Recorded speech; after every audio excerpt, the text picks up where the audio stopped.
Good night, good night, good night. Let me know if you can hear me well. Alternate views. Let me just get like up. Yeah, yeah, yeah. Just let me know. Just let me know. Just let me know. Is my volume okay?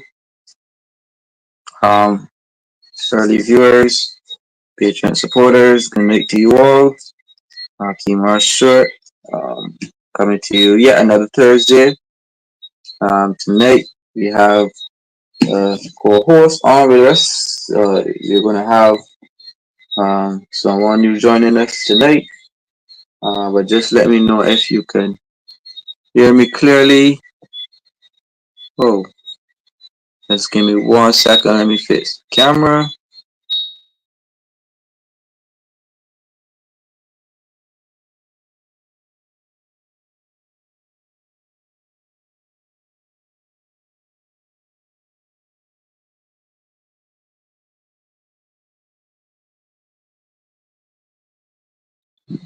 Yes, so that should be good.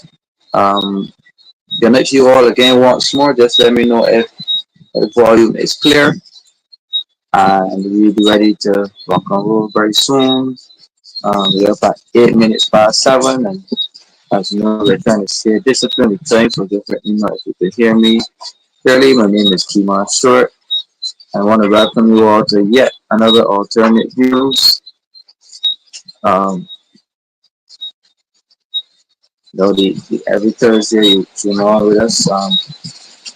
As you know, we have our recent Emergent Venture Award and still celebrate that venture.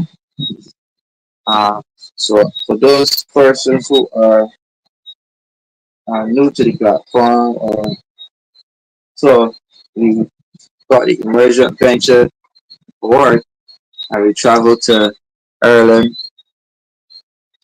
We traveled to Ireland to participate in the Emergent Ventures Conference.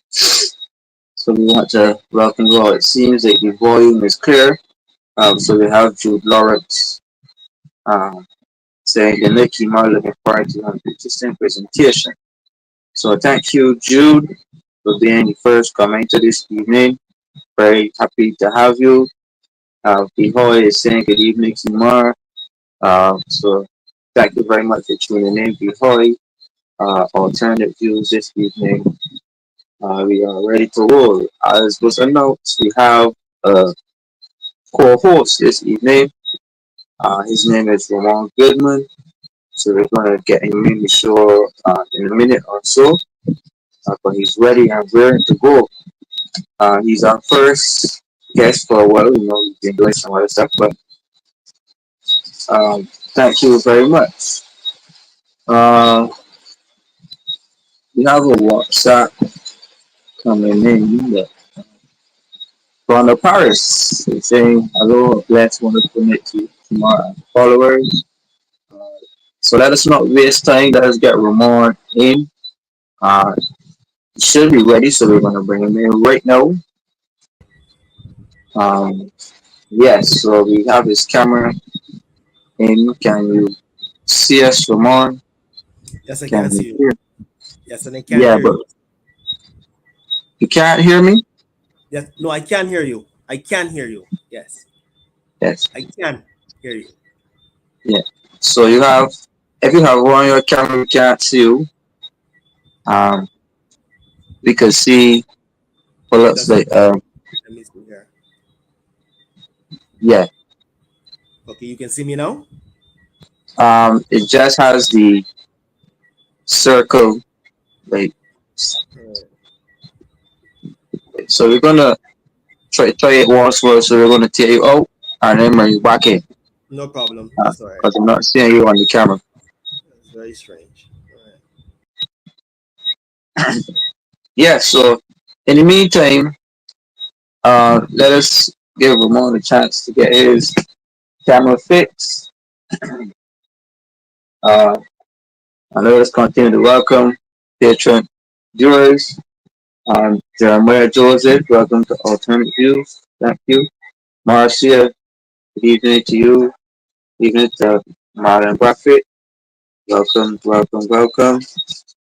Today is a good day, the 29th of August. So blessed birthday to all August borns. Wish you the best for the rest of your month and be safe in whatever you do. So we're going to try to get Ramon once more. Um, Yeah, for some yes, reason, I'm getting some challenges with my camera. I don't know why. Let me see yeah. here. Um, it's just showing us.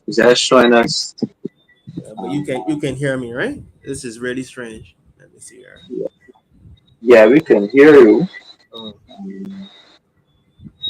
So I guess we have to try to work with this. If not, we may probably have to change devices. Probably have to turn off and come back in again.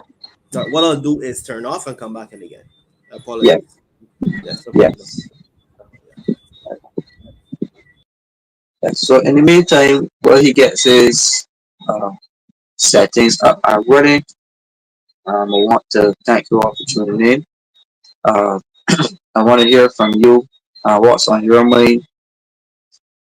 Yes, the crickets are in the background behind.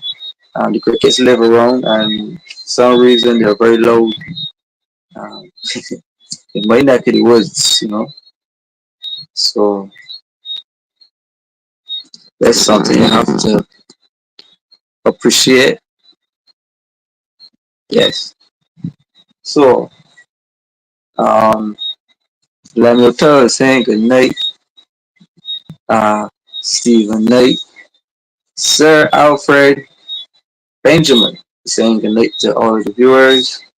Um, this evening we have a co-host on. And the co-host will be wait till he comes back in. Um, I just wanted to highlight a piece of news that dropped on my table today. It says that the general manager of the Barbados Water Authority has resigned his post. That the general manager of the Barbados Water Authority has resigned his post. And for all of those viewers who watch the program and who watch the Marcel show, to remember that I was saying all along that the Prime Minister and that they fired the general manager and made his post redundant and created two new posts, which are a chief executive officer and a chief operations officer.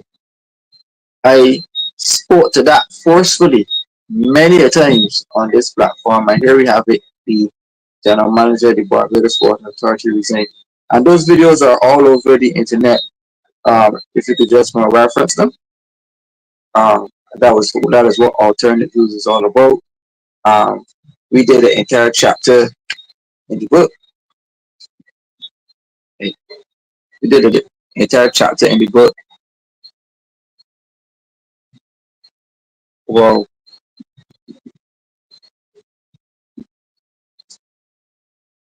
so it seems that we are having. It seems as though the guest is having a slight challenge.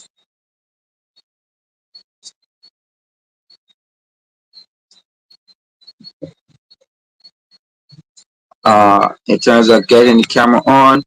So we're gonna ask him to still come in. But for whatever reason, we're gonna try to work with have to work with it however it comes.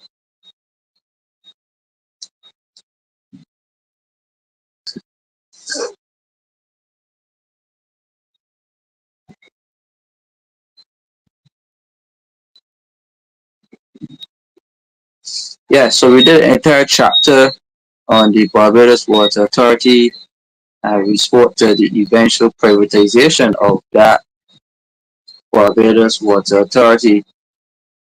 So these are moves that are yet to come. But tonight we are not discussing um, water. We advertised that we're going to discuss. Um, we're going to discuss Jamaica, and Dr. Nigel Clarke, who has been selected as the managing director of the IMF. Um, and we want to speak a bit about that. We want to speak a bit about others who also worked at the IMF, and the relationships between the IMF and talent scouting in the Caribbean, right? So,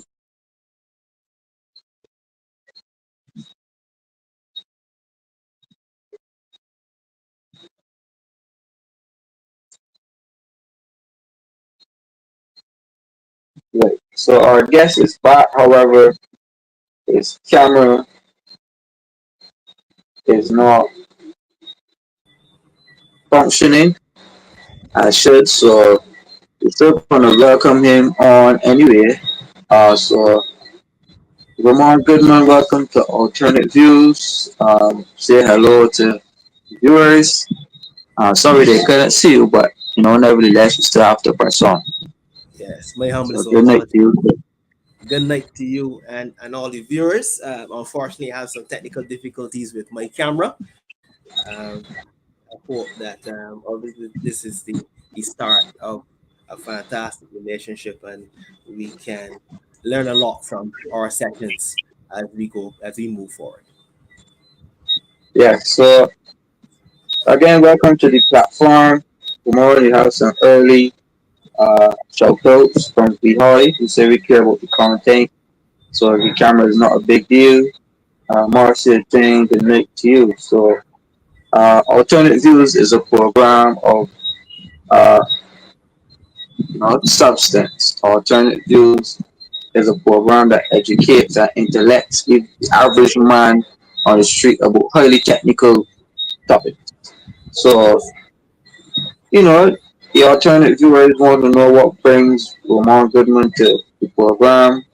What is he all about? Introduce yourself to alternate views tonight, Lamar. Okay, as you know already, and the viewers, my name is Ramon Goodman. I have about 15 plus years in finance, insurance base, by the way. I started, well, I first started as a customer service rep at Collins. Then I moved into uh, an insurance company. Did a couple years there, and then I moved to another insurance company. And this is claims based. I was actually in the claims department most of my general insurance, like general being property and motor, right? Property insurance and motor insurance. Uh, my last position before the one I have now, I was the claims supervisor. So I did basically 15 plus years dealing with claims. I took a little hiatus, a year and a half hiatus, after my position was made redundant as claims supervisor, and I'm now an advisor. So I advise on life solutions, retirement plans, savings. I'm an advocate, really and truly. I basically tell any and everyone uh, how how life solutions can benefit you, uh, how early retirement is important. You have the situation with the pensions and so forth. So there's an avenue and a benefit in looking into life solutions. So I'm here to be an advocate, really and truly.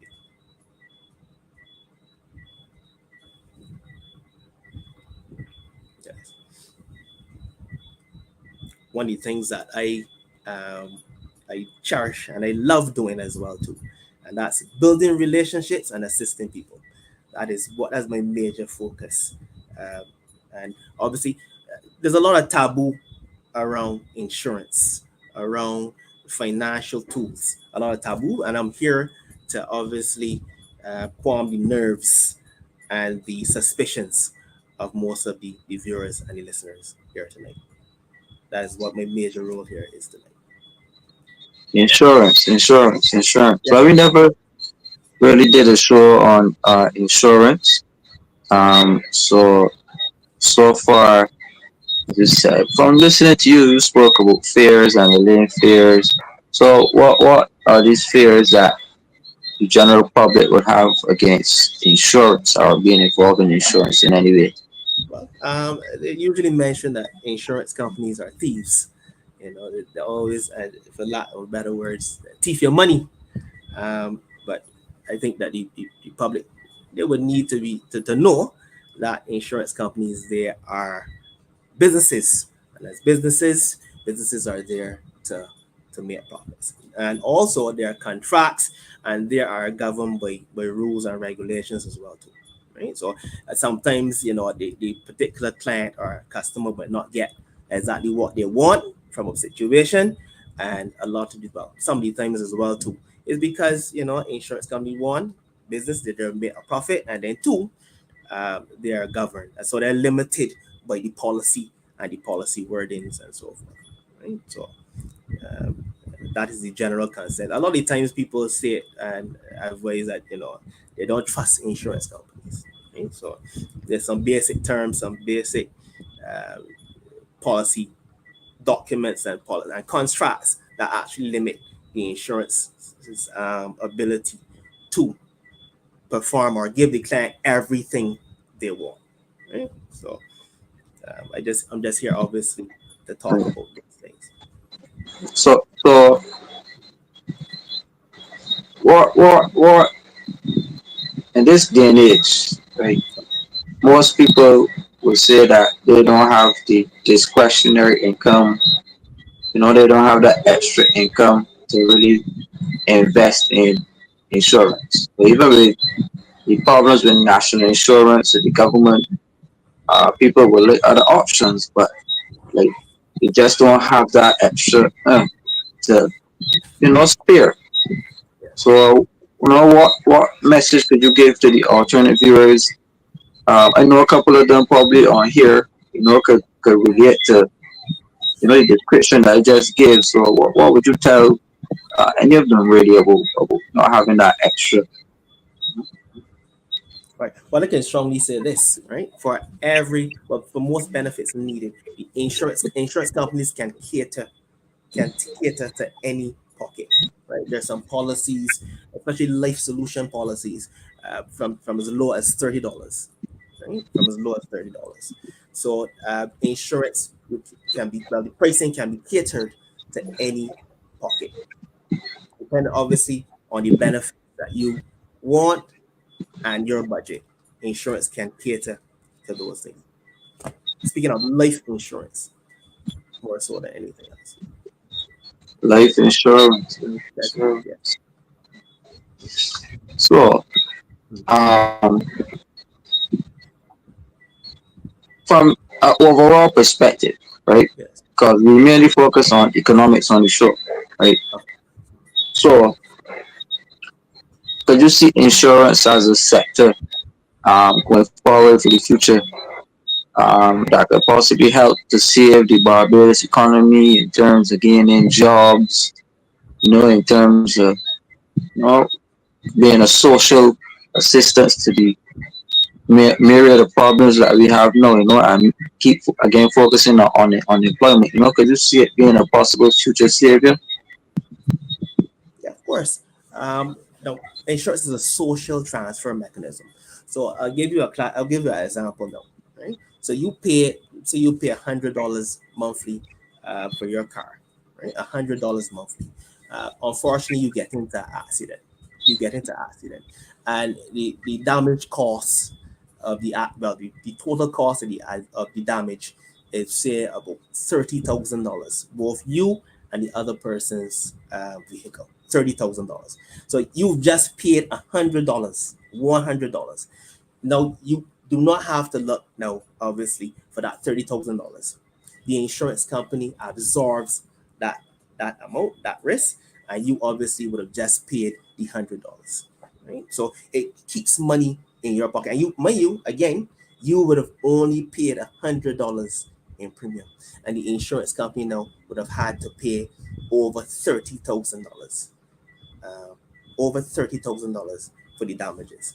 So it keeps money in the pockets of Barbados.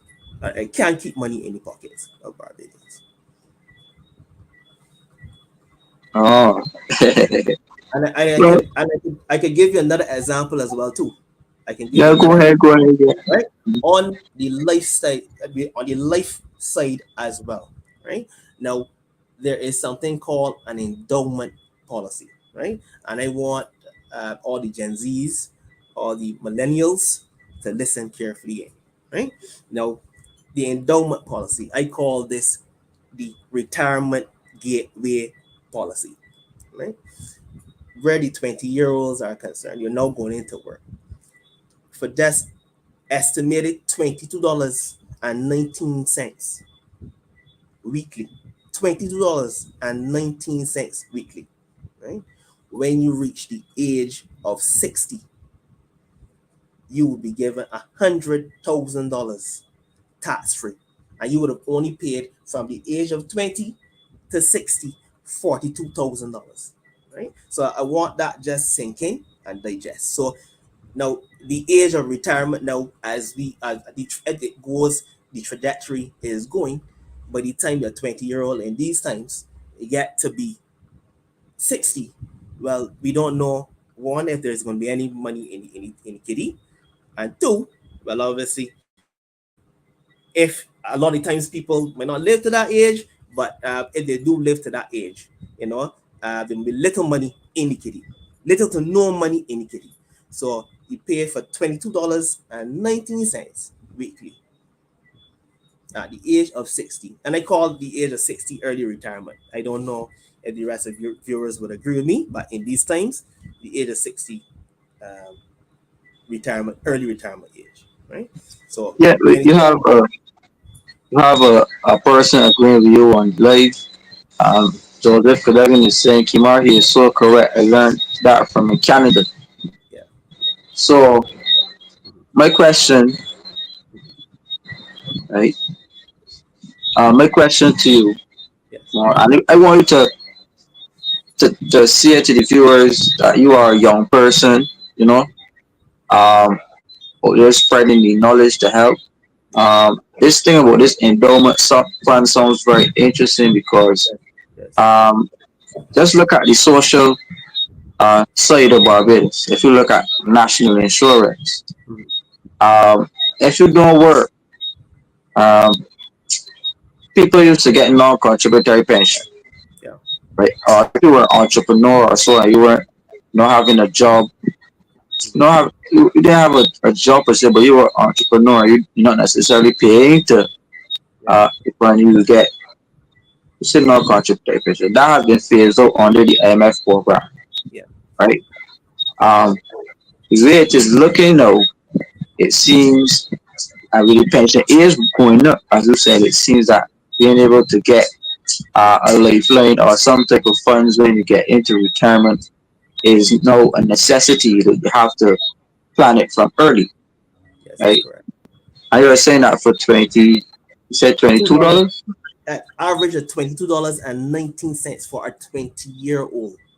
For a 20-year-old. Right. Now, I, Mhm, I would say that that's entirely possible because we have people who go and pay $36 every month to some of these trade unions, right? The BW and the APW are wasting the money not getting representation, and they could take that same $36 and go invest in an endowment fund and have some type of financial like when they get into retirement because the way the country is going, it doesn't seem like you'll be getting anything much from national insurance. yeah.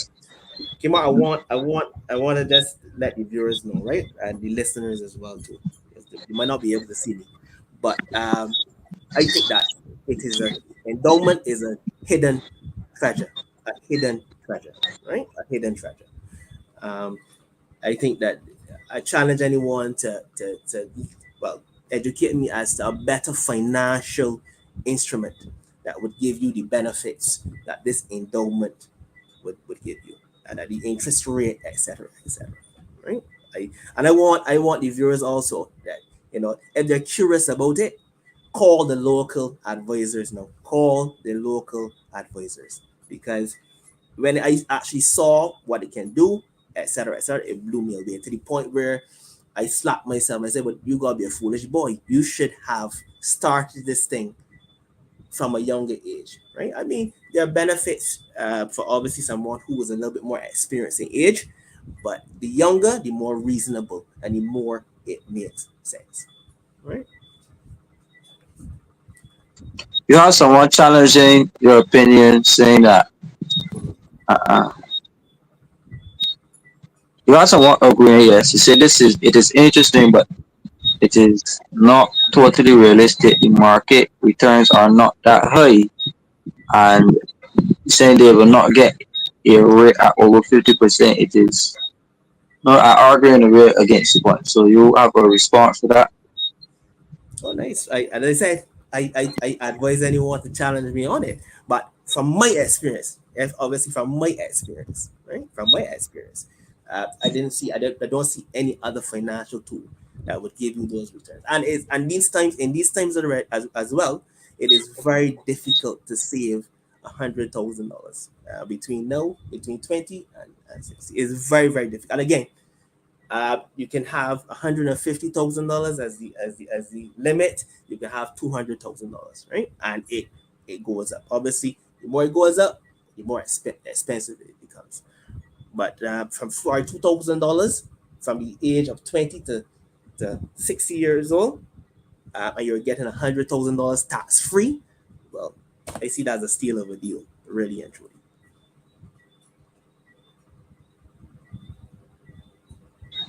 Right. So what are your thoughts about Mhm.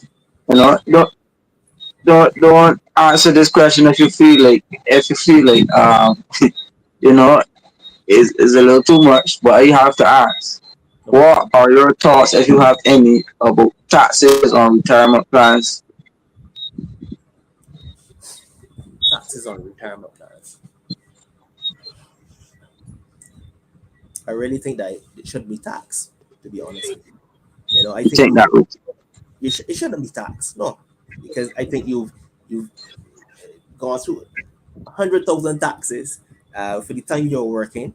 Now at retirement, really and truly, you should be at a stage where your mind is settled and ease off, and you get that lump sum, right? Those are my thoughts where retirement is concerned, and that's why I'm so in favor, as I said, at the endowment, right? That's why I'm so in favor of that, because I don't think it should be taxed, really and truly.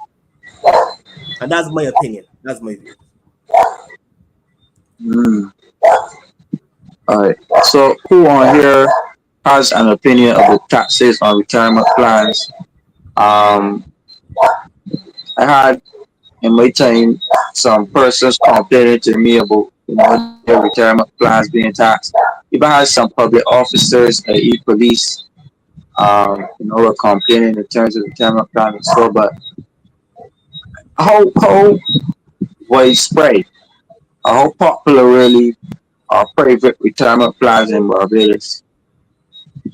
Um, in your estimation, You would think that, well, when I first started my tenure, I you thought that a lot of people would have ventured into this same endowment plan or retirement plan um, activity. However, I found that as I got out there and I asked questions, I found there are less people who were involved with the private retirement plans. Again, I think it might be a situation where insurance again is taboo. It's taboo. The education is not there, right, as it should be.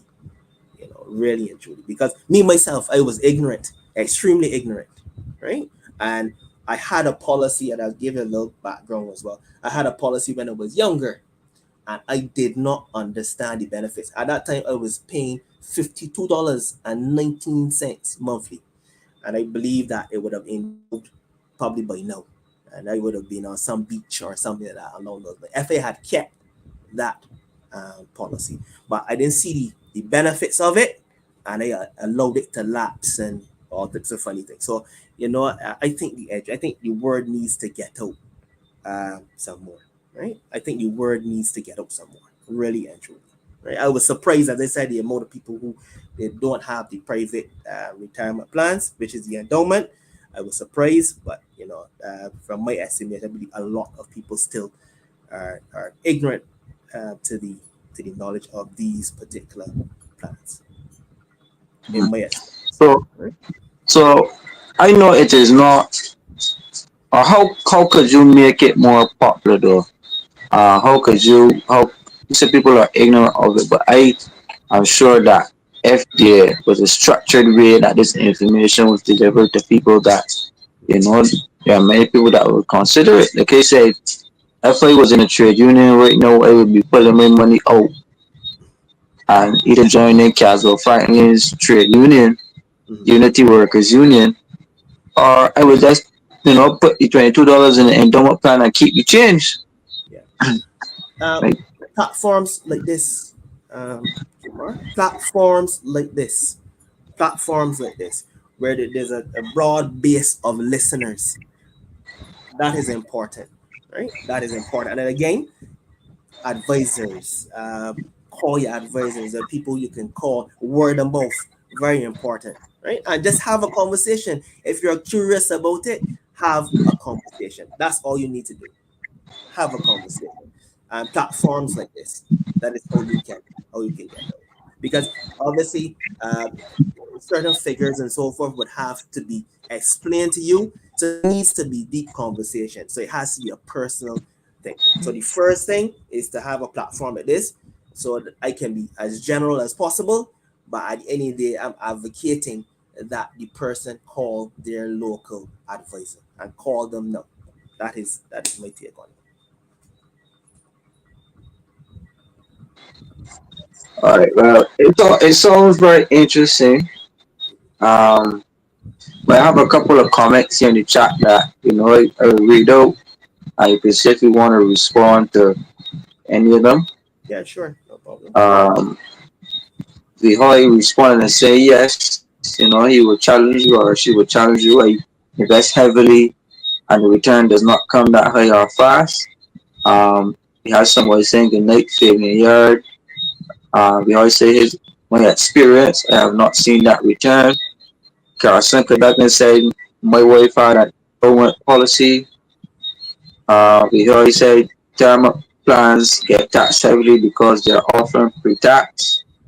Um, Another response saying unless you do an IRA that is post-tax, they are not taxed.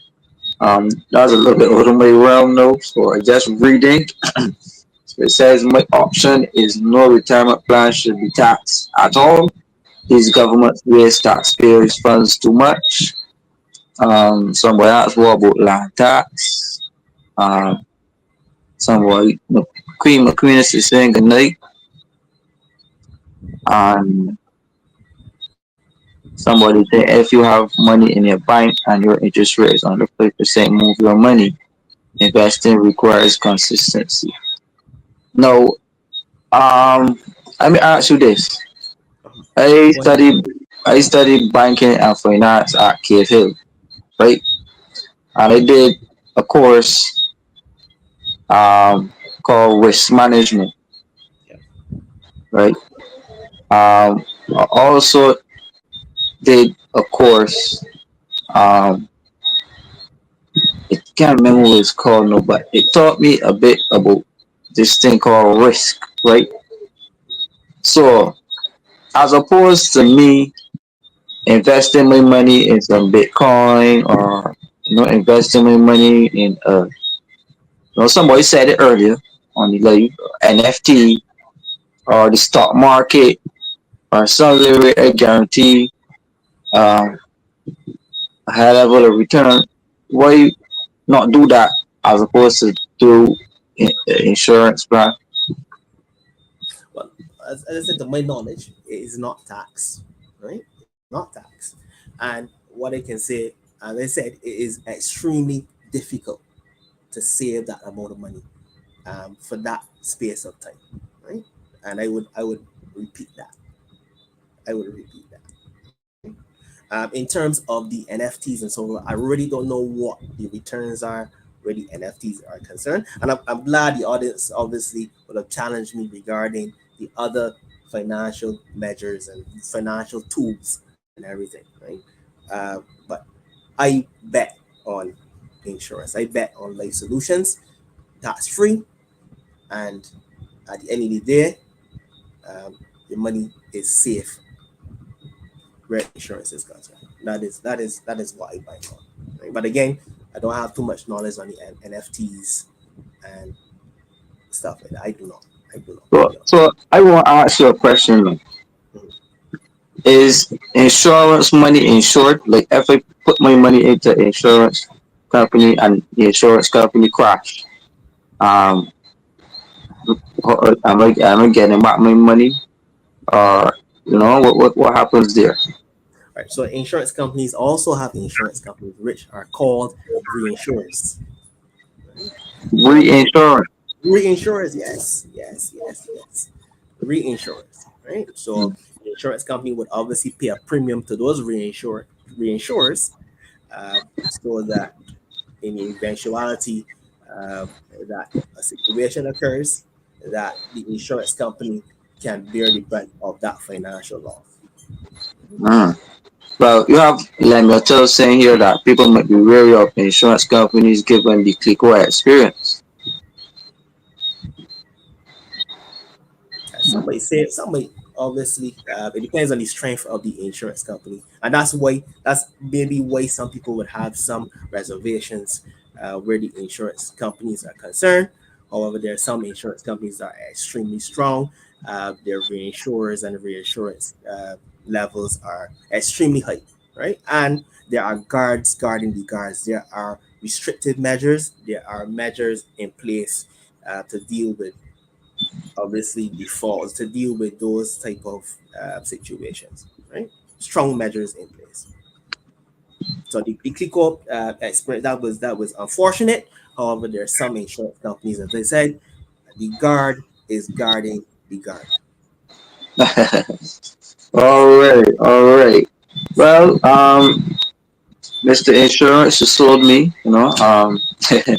If I was having doubts, I might definitely consider it after hearing, what you contributed on the show tonight. Unfortunately, we are at the end of this particular segment. Just for 1 second, somebody is. Yes. No problem. Could you hear me? No? Hey, are you still hearing me clearly? Yes, I can still hear you clearly. You Wait. can hear me? Mhm. Yeah, yeah.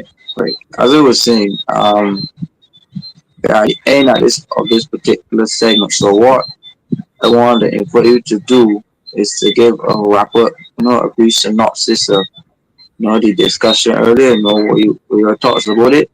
And then I want to invite you to stay on for the next segment. Um, if you wish, we're going to discuss Jamaica and their IMF experience and the Yes. fact that Jamaica's no Minister of Finance called Dr. Nigel Clarke has been given a major job as Yeah. the Deputy Managing Director of the IMF. So over to you, Mr. Goodman. Well, I don't want to be known as an insurance man. All what I do is I'm an advocate more so than anything else, and I build relationships and I assist people as much as I can. Right, that's the first thing first. So I want people to get curious, get more curious, challenge me, challenge your advisors, uh, get information. Just don't go by hear and say. Some people would have bad experiences, but you find out things for yourself, right? Ask questions. As I said, get curious and call your local advisor. That's all I have to say. Well, you say we're going to end up on this note, but you say you don't want to be known as an insurance man. So when you leave alternative views, what do you want the viewers to know you as? What impression do you want to leave here tonight Uh, Someone about who Vermont build, Goodman? Yeah. yeah, someone who builds relationships and assists people. That is it. Your friendly assistant who builds relationships with people. That is it. That is all.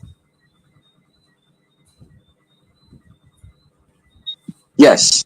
So thank you, Ramon. I really enjoyed the contribution tonight.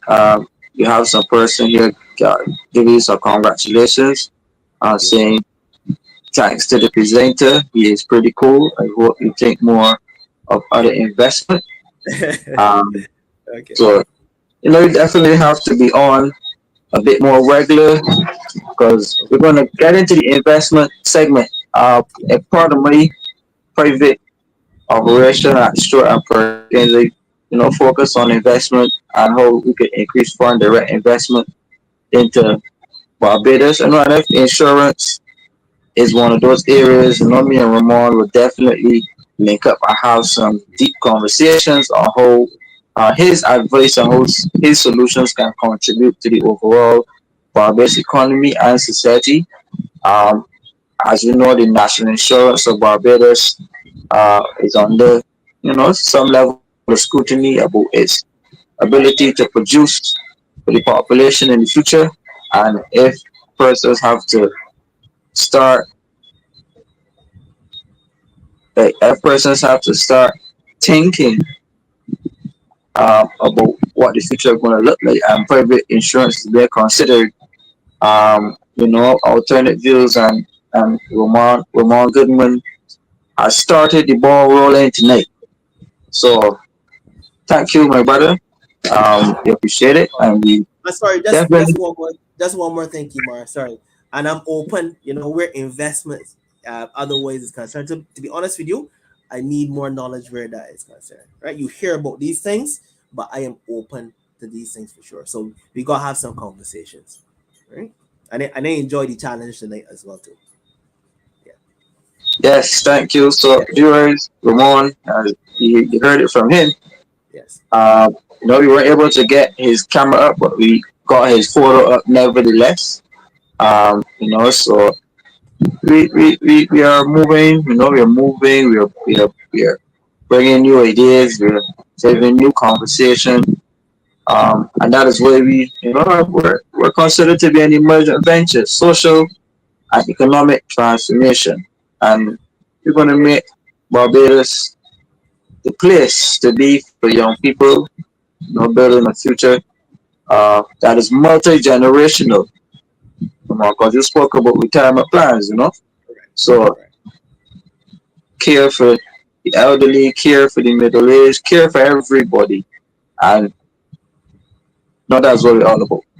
So some comments, and then we're going to jump right into our next segment. Solomon, we invite you to share your thoughts on the next segment as well. You know, No problem. don't hesitate. Yeah. Uh, the Hoy is saying yes, bring him back. We need people to think more of their future. Insurance is a good way too, not the best, but it's good. uh, so this the nugget to take. I am glad to hear that information for the youth. The Hoy is saying, I like him. He is a learner also. Lawrence St. Pierre from all the way in the city is saying good night to all alternate viewers, and we say good night to Lawrence St. Pierre. Um, Let us also acknowledge the Caribbean Progress Studies Institute. Uh, Connect to you all, connect to Executive Director Rashid and everybody in the camp. Uh, we're having a good show tonight. We're up at 110 persons. Don't Wow. forget to like the program. Don't forget to share the program. Let us get Ramon to want to come back. Let us get Ramon to say that he had an excellent time on the program, and you know, let us. We never know what happens next week with Ramon. You got that right, man. I came back. You don't know. Straight. You came back. Yeah, For a Ramon said he living. wants to come back. Cause for a living came back. Straight. Yeah, so Ramon wants to come back. So that'll be very interesting. Yeah. So we'll see how it goes. And Yeah. next week we try to have it up and rolling. Yeah. So what really uh what is going to dominate tonight's conversation is the fact that the Minister of Finance, like the Minister of Finance, of Jamaica, right? The Minister of Finance of Jamaica, who is Dr. Nigel Clarke, has been given a job in the IMF. Sorry. So we're trying to get that photo that you can see. Well, yes. So the Minister of Finance in Jamaica, Dr. Nigel Clarke, right, has been given a job at the IMF. So for those persons who do not know who's Dr. Nigel Clarke,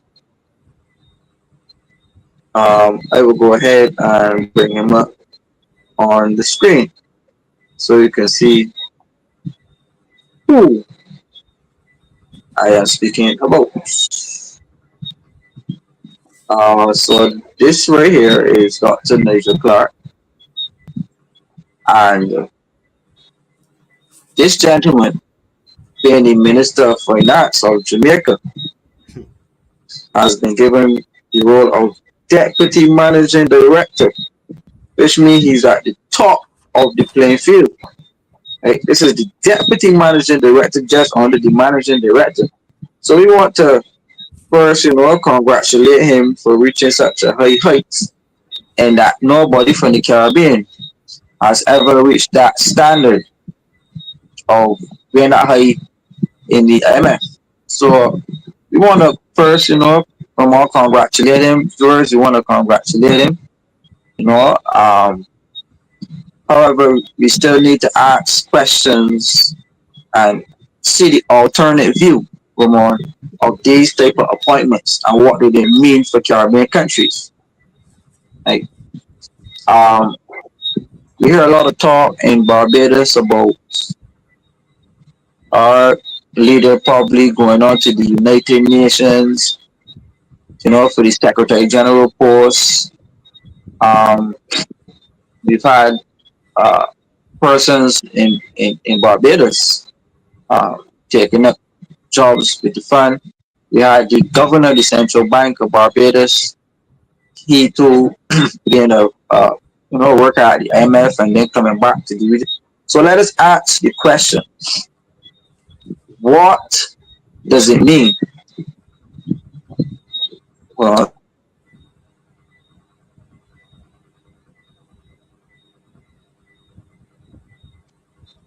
sorry, what does it mean for the region when these type of you know elevations happen?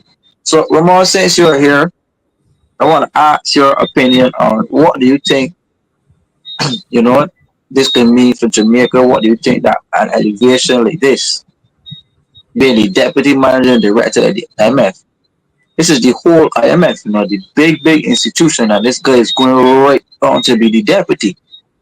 Right? So I want to know, what do you think this could mean? It brings Jamaica into a whole new light.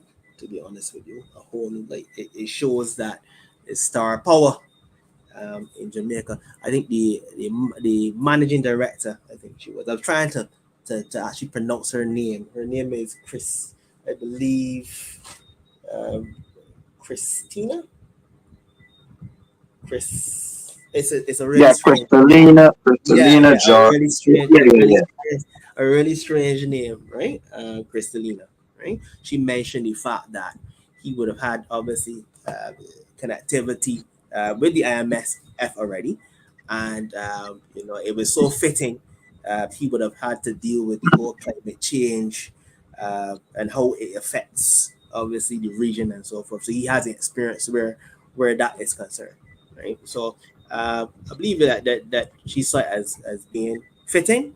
Mr. Holness also congratulated him and say he's a decent fit, and it looks good. It looks good in terms of Jamaica having some star power, really and truly. And I believe it's the Yeah. only Caribbean country. It looks good. It fits them well, right? It Mm. fits them. Yeah. Yeah, but it came across so good. You know, we had the last Minister of Finance of Barbados, right? We had the last Minister of Finance of Barbados, Chris Victor, right? He was appointed to the World Bank, right? The World Bank, and he was the last Minister of Finance of Barbados. Yes. But we had Uh, sorry we had Dr. Greenwich as well. He worked at the IMF. That's correct. yeah, Dr. Greener's And worked he came, at the IMF, correct. And he came back and he is now the governing central bank. So right. yeah, So I wanted to get uh the clip that I was looking for, and it says here. This I just wanted to show you.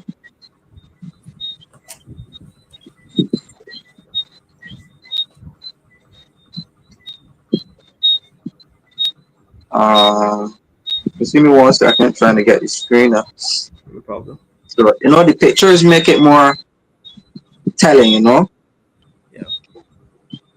So this picture right here uh is the former Minister of Finance of Barbados, and his job is the alternate executive director for Canada, Ireland, and the Caribbean at the World Bank.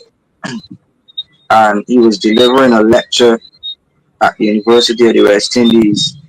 Now, I keep asking, what do these appointments in multilateral institutions, what do they mean for the Caribbean? If you look at it in the aftermath of ministers of finance who were being in office but have had relationships with these multilateral institutions, um, they would have been borrowing from the institutions, right? And then they go on to work with the institutions after they would have borrowed so much from the institutions, right? Um, and John Public believes that there's a that there's a conflict of interest Ah, where like the multilateral institutions like the IMF and the World Bank. So people believe that, say for example, if countries did not perform so well, and if we go up, if we this is not political show, but if we draw a political point now, where you say, well, this was the worst minister of finance of Barbados, yada yada yada. But then what, like you look at Jamaica, he's leaving Jamaica, going off to the MF, Barbados, went off to the World Bank. If you look into Dominica, and we're gonna get that guy's picture up as well. It's the same thing. Um, so any thoughts from you, Ramon, on this?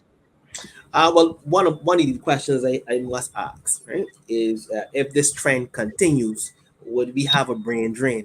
That is one of the questions that I need to ask. All of our intellectuals, all of the people that we consider really good at what they do, if they continue to obviously uh, immigrate, migrate, to the IMF, would it create a brain drain? Right? That's the only question. And again, I question whether it could be a conflict interest as well too. That's the question I asked. I know I saw that Jamaica was part of the IMF program since 1963. Am I correct there? Uh, I'm subject to correction, but since 1963. Any of the listeners and the viewers could obviously uh, educate me on that, but I think that's what I saw on the internet. Yeah. And then I Well, think their program actually finishes in November with a 2 week extension to keep the actual presence there for an additional 2 weeks. So that is a long time. And obviously, with the ministers migrating to the IMF, that's the question they're going to answer. Conflict interest, one, and two, if it creates that thing called the brain drain, if it will create the brain drain. So those are telling questions that I'd ask the viewers if they have any comments on it. Obviously, they can chime in. Yeah, well, like you said, we believe that yes, there's a brain drain. Um, you have supposedly the best, most brilliant minds running the country, Yes. and Mr. Clarke, just well, it is a promotion, right? But still, if we're using like, if you're using the brain drain concept, here you go losing out on Yeah. a bright talent, a bright talent, right? So something to think about. But the concept here also of ministers of finance having borrowed massive loans from multilateral institutions and not going on to work at these institutions, I believe some conversations should be had here. So viewers, I'm going to put that same point to you and ask if you agree with me in that respect. And in the meantime, I'm going to put up on the screen here the opposition leader of Dominica, right? The opposition leader of Dominica, right? Whose name is Dr. Thompson Fontaine. And it says that he get top economic job in South Sudan, right? So this right here is Dr. Thompson Fontaine, who is the opposition leader of Dominica, right? And it says here that former IMF economist and senator in the Parliament of Dominica, Dr. Thompson Fontaine has been appointed senior economic and international policy advisor to the government of South Sudan. And he told the Dominican News that the contract will be for 1 year and he is responsible for offering policy advice to the transitional government, assisting in the organization of resources of the state, Oh and boy. importantly, establishing an economic and financial management policy for the country, which engages key stakeholders in the IMF, World Bank, and African Development Bank. Right. So here you have it, Dr. Thompson Fontaine. But I have another article to show you how I keep asking you all the time, what does it mean, right? What does it mean to have the IMF and the region basically we call trading talent, right? Trading talent. Um, so let me share this new tab instead to show you. No, it says here now that Dr. Thompson Fontaine is the new political leader of the United Workers Party, right? Remember, I showed you the last spring about where made the economic advisor to South Sudan, right? It says economist Dr. Thompson Fontaine has been elected as political leader of the United Workers Party. And that all that's political stuff, so we're not going down. I just wanted to show you that um, in 2022, September, November, that Dr. Thompson Fontaine, economist, who just came back from mission with the IMF, has been elected as the opposition leader of Dominica.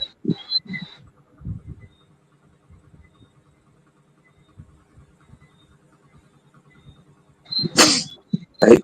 So just wanted to show you. So Ramon, I hope you're seeing some commonalities that we are drawing through the region, For sure, for sure. right? So you have Jamaica, you have Barbados, you have Dominica. The only question would be who would be next. It's looking like no. I read. I'm just reading from the Jamaica Observer, right? The Prime Minister Andrew Holness announced on Monday that IMF Managing Director uh, would have appointed to the position of well, Mr. Nigel, Dr. Nigel Clarke, the position of Deputy Managing Director. So it sounds to me, I mean, I think maybe this is how the article is written. Maybe I hope so. That the IMF would have just appointed or gone into the gentleman's cabinet and pointed out and say, you know what, we want Dr. Nigel Clarke. I don't know how it works, but this is how the article is written. I hope that is not the trend, but it sounds to me like there was no option. There was no option. So to me, that's how it's written. Again, I don't know exactly how it works. I was hoping it was a question. There was a question asked, and there was acceptance and so forth, and there was Mhm. a situation where Uh, Very interesting observation. Now yes. let's read a comment here. Um, so I have Faith is saying good evening, hello. Um, Joseph is say hello. This man may have bring down Jamaica debt to the IMF. Very good, better than Barbados. Yeah, they did it. But like I keep explaining to you guys, and especially you guys who have copies of alternate views. Jamaica had to go through two debt restructurings and a debt exchange, which means that persons were on the losing side. The people were on the losing side. So those are the other side, the alternate view of what the politicians say, right? So I want to keep the ball rolling here though, and to show you another person, a man I highly respect as well, who is Dr. Simon Natrum, economist, right? Um, he was the head of the Barbados Economic Society, right? The head of the Barbados Economic Society. And he challenged the governor of the central bank at the time, right? This is Dr. Simon Nitram. This is one of the most brilliant minds in the Caribbean.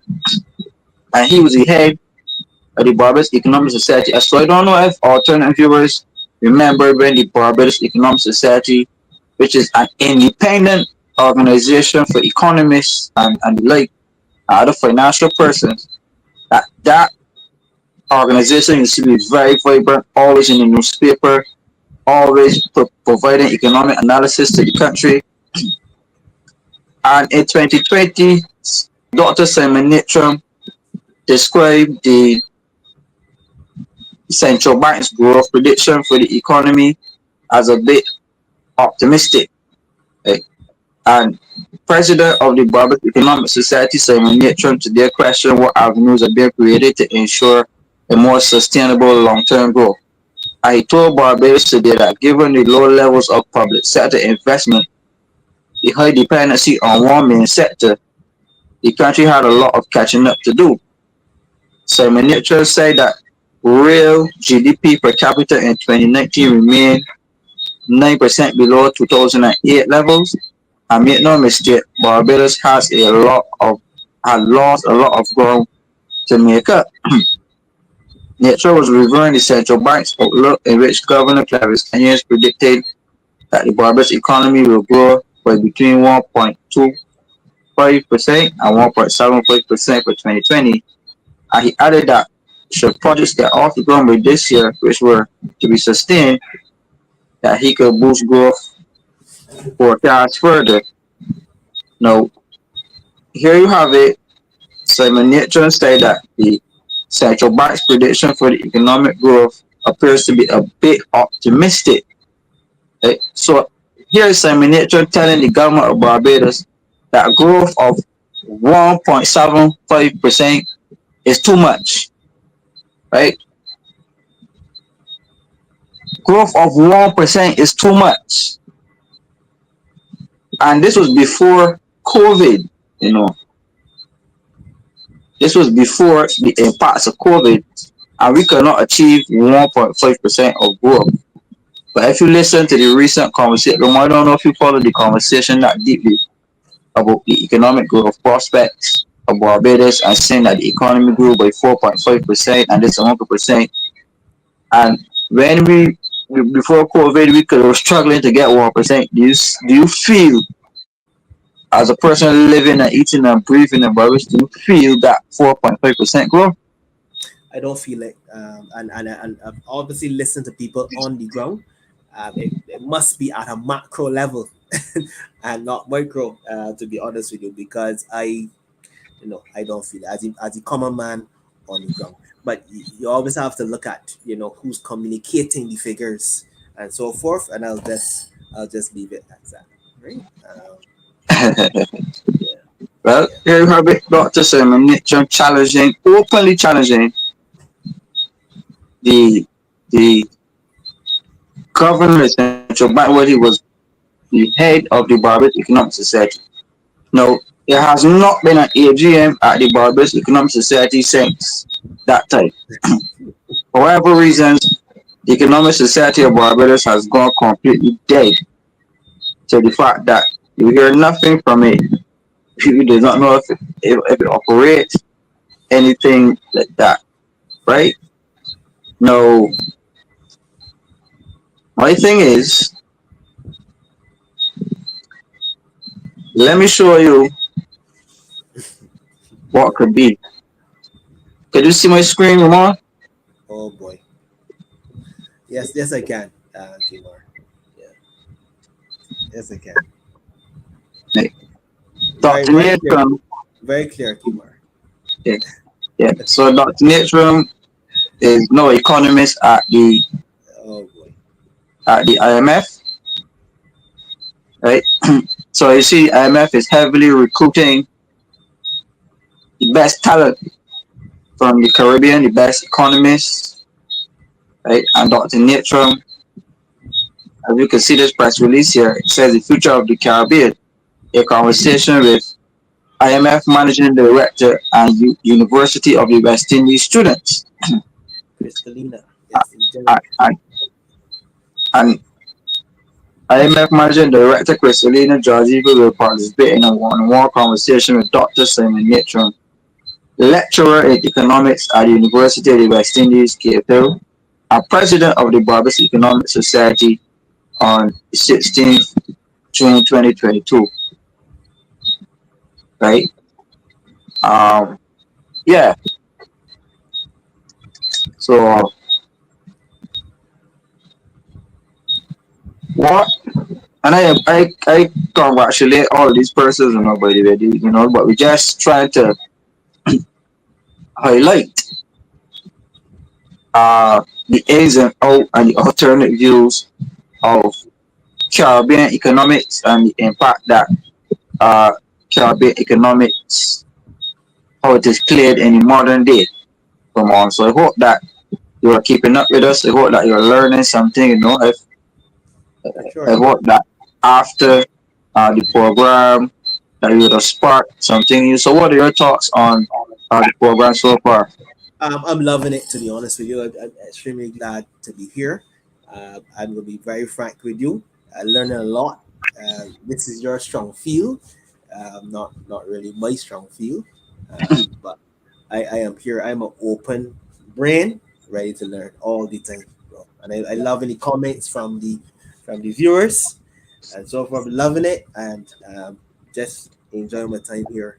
I'm like a little kid with some candy here now.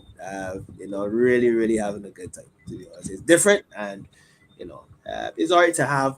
The media, they would say one thing, but to have an alternate view, I believe it's thought provoking, and it's something that you need in this society. You need people who provoke thought. Yeah. That is very important, right?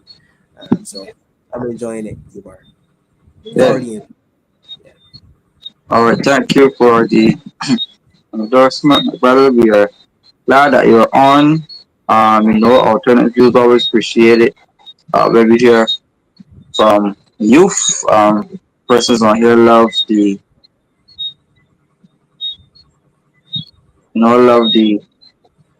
interaction. They love to see younger people coming on and you know elevating themselves and their mind, be willing to learn, be willing to contribute as well. I don't know it also. I'm very happy uh, to learn from you as well. Yeah, for sure, man. Now, I would just want to say this one other thing, right? Now, people might ask the question, what is he talking about, Jamaica? The world has become so globalized and cohesive, right? Uh, Something that happens overseas, something that happens in the region can impact and affect your economics. It can affect your way of life. So it's very important to gain knowledge from all over, and that is why Kimar does what he does, or what he's doing. Right. So I just want to make that point extremely clear. The globalization and the cohesiveness. That is why Kimar is doing what he's doing. Right? Go ahead. Yes, Kimar. Yeah. Well, we don't operate in silos. What happens through the region? We have CARICOM has a government where all of the CARICOM leaders have to come together and make policy. And what happens in Jamaica impacts on Barbados. What happens in Trinidad especially impacts on Barbados because Trinidad owns so much of the economic infrastructure of Barbados, and so does Jamaica, Yeah. right? And our leaders, our especially our current prime minister, has a very heavy hand with no playing in terms of Jamaican politics. Right? So politics is not only community level, right? But politics is regional politics, is international. Um, so these discussions are needed, especially if you go to university. You realize that right here in Barbados, right here in Barbados, that you have on campus Jamaicans, Vincentians, St. Lucians, Dominicans. But you have people from all over the Caribbean on campus, and they're in your classes, they're your teachers, they work around the campus, and you have to live and interact with them right here in Barbados. So you make a lot of connections and get to understand politics through the lens of Caribbean people, and it is an experience that you can never forget, right? So we need to expand our thought to not just 166 square miles, but our thought to regional, our thought to international. So with that being said, I have a picture here of the current governor of the central bank, and I just wanted to read his bio for you. It says that he's a distinguished economist whose expertise spans the field of economics, finance, and public policy. A Barbadian national, he holds a PhD in economics from the University of Nottingham and failed in economics with a distinction from the University of Cambridge, and a bachelor's in economics with first class honors from the University of West Indies.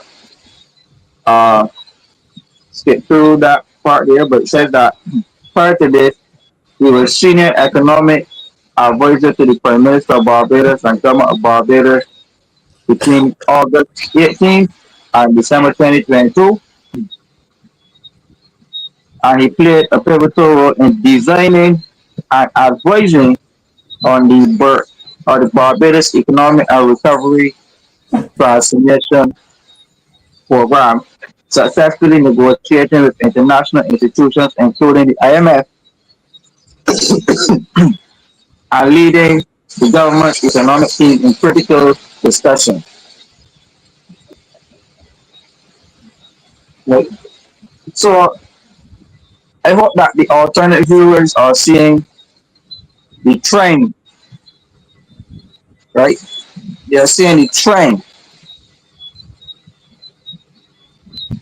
that we are highlighting here tonight, right, that on a global level, uh, international institutions are providing employment opportunities and global opportunities for the best and brightest minds in the Caribbean. Persons are going on to work at these institutions. Many persons don't know, but the headquarters of the Caribbean Development Bank is based in Barbados. The headquarters for the African Exim Bank is based in Barbados. There's a office of the IDB right here in Barbados. There's an office of the IMF right here in Barbados. But Ramon, FMA fair, you don't really hear of many of these vacancies being advertised broadly.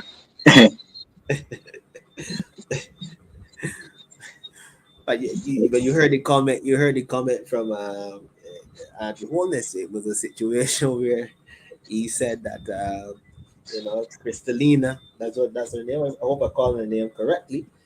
Appointed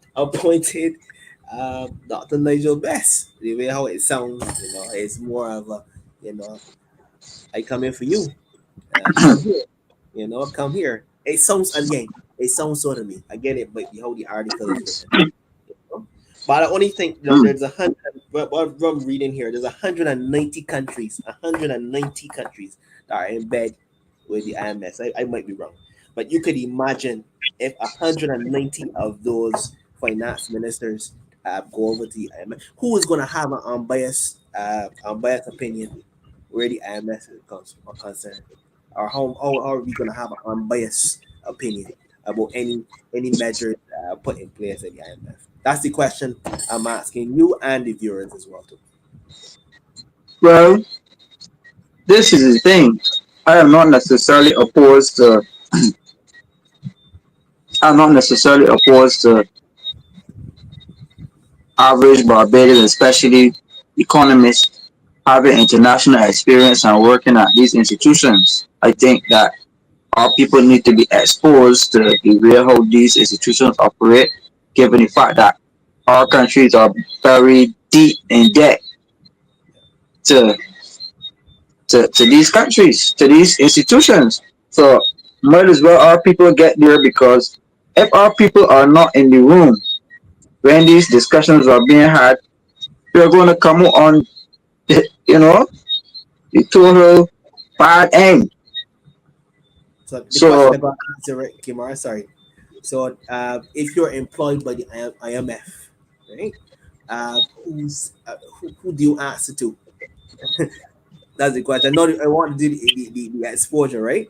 But who then would you ask? Not the IMF, correct? So the question remains then, Kimar, are they able then to be unbiased? That's the question I'm asking. well, I if you work for the institution, obviously you will have to follow the institution's dictates first and foremost, because they're the ones who gave you the employment, Yes, yes, right? yes. Um, so you should have an objective view of achieving the specific goals. So if a country comes to the MF, they obviously came for specific reasons. So if a Barbadian is in the room, issues that could be related to that person on Barbados, we could stand a much better chance if the person is not a total sellout. We could stand a much better chance of being negotiated for if somebody is there. That's the question, right? That's the point you made there, and the if the person is not a total seller, right? So that's my only reservation where this whole potential conflict interest could take place. To be honest with you, right? Because even if yes, a Barbadian is in the room, yeah, but he is employed by the IMF. So whatever measures, then obviously the IMF dictates, then he has to go. He has to go along with it, right? That's my only query and so forth. Well, the same could be argued for any public institution Yeah, or any institution yeah, that you work for, um, obviously there will be a code of conduct expected, of you. So my thing is, we can be totally opposed or lend to somebody that we owe close to $1 billion to, yeah. right? Uh-huh. So when you backtrack and you ask now whose fault is it that we owe so much money to these institutions, well, that's another question, no, right?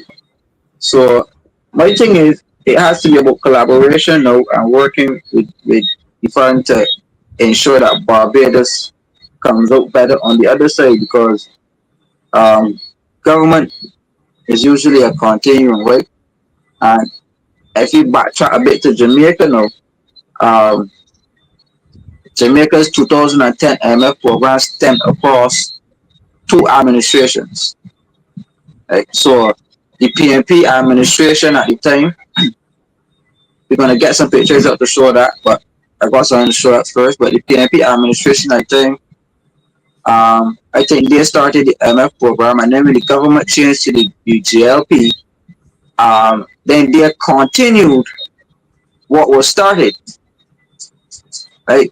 So, for example, if the government had to change in Barbados next election, there's a 95% chance that if the DLP gets in, they will more than really have to continue with the IMF program, right?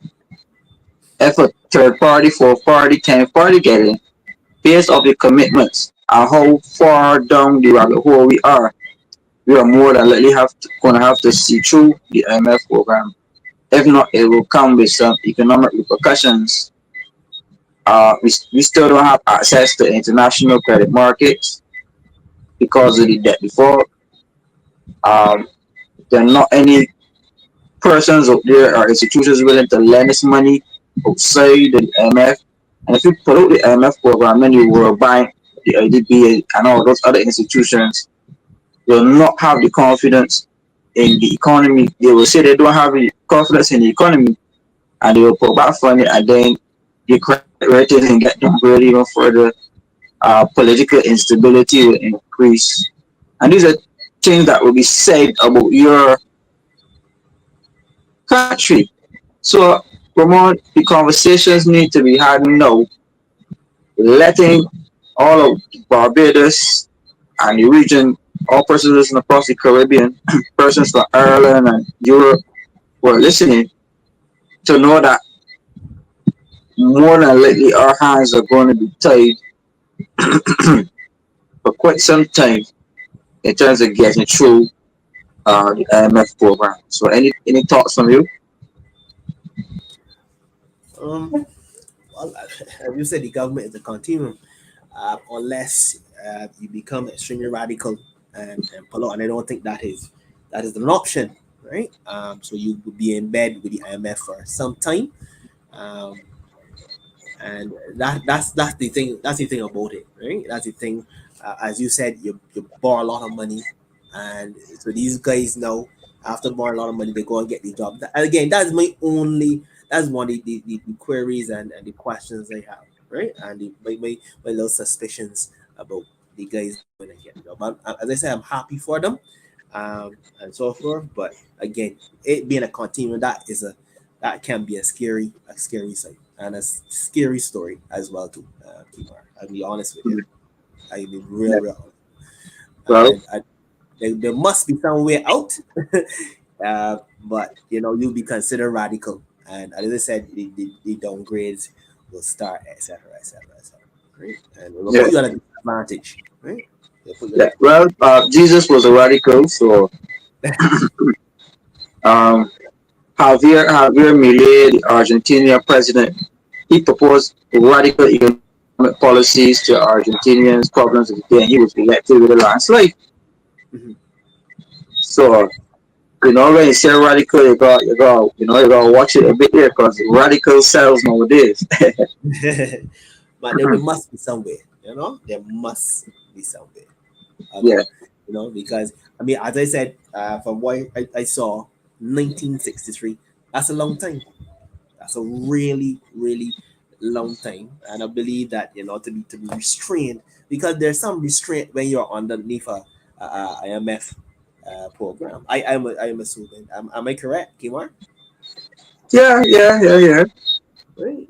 Social activity, everything that there's some restraint. So you want to feel as a country something that your shackles are loose. So so it's gonna be very difficult, but you would need some radical ideas going forward, obviously. Right? That's just my 2 cents. Yeah. Well, here you have on the screen now. Mhm. Says that Prime Minister uh in Motley to chair World Bank IMF committee. Says here that the Prime Minister, Minister of Finance and Economic Affairs and Investment of Barbados has been nominated to serve as Development Committee Chair in a joint appointment with uh this little lady, Miss Damis, some I can't get her name pronounced properly, Minister of Economy and Finance of Uruguay. In line with the nomination by chairs of the Latin American and Caribbean region, the board of the World Bank has approved Prime Minister Motley and other Minister of Uruguay to serve as chair of the joint World Bank Group and International Monetary Fund Development Committee. And the Prime Minister of Barbados is nominated to serve for the period of 2020 to 2021. Uh, and the other lady the other years simultaneously. And it says that we are honored by these nominations and we're aware that the challenging times all countries we are aware of the challenging times of all countries and especially developing ones that the developing ones are facing and the relevant role that multilateral organizations like the World Bank and the IMF must play in supporting all client countries during this health and social economic crisis. Right? So in the meantime, so in the meantime, let us take some comments because they're coming in fast and furious. One, All right, let me do a thing. so it says here, but I think it took this one here. It's Esther Blue. The next to you, Esther Blue. The Hoyle was saying if it was Mark Corey would see it, growth must be pretty minuscule. So Christopher Harris is saying question though based on the mandates of the MF, is it not reasonable to believe that they will want to recruit the best talent in the world, albeit the Caribbean? Well, they are recruiting leaders and greatest minds around. Like I say, I have no opposition to anybody going to work at MF. I believe that, I too have, when the IMF director came to Barbados, I had the honor of donating alternative views to her, saying that everything. I, I was standing in St. John Parish Churchyard when the IMF director toured, and I was able to give her a copy of alternative views, and I was pleased, that your book could be able to people of that, caliber and influence would be reading a local Barbadians work and knowledge on the Barbados economy. Right, yeah. And, But I just want to step. Sorry, Kim. I just want to step back to Christopher Harris's point, right? And we do get that, right? We do understand they want to recruit the best mind. But my question was, and my query was sorry, uh, would we have? Are we going to have an unbiased voice? That's my only query, right? That's my when they're heard, would it be an unbiased voice? So the IMF can be challenged, at some point in time. But it's okay to recruit. I'm glad for them. But it's okay to recruit the best minds. And yes, that is one of the reasons why Obviously, they would recruit the person, they are fit for the position, etc. But in terms of having an unbiased voice, that is my only query and question. Mhm. Yeah. Okay. Fair enough. I do take that point. Yeah. Yeah. Uh, so more questions coming in. The Hoy was asking, no, the Hoy is saying we are a global society. International business perspective is important, which is very true. Pedro Gemma said these people are chosen as tokens for the citizens of the Caribbean to feel good.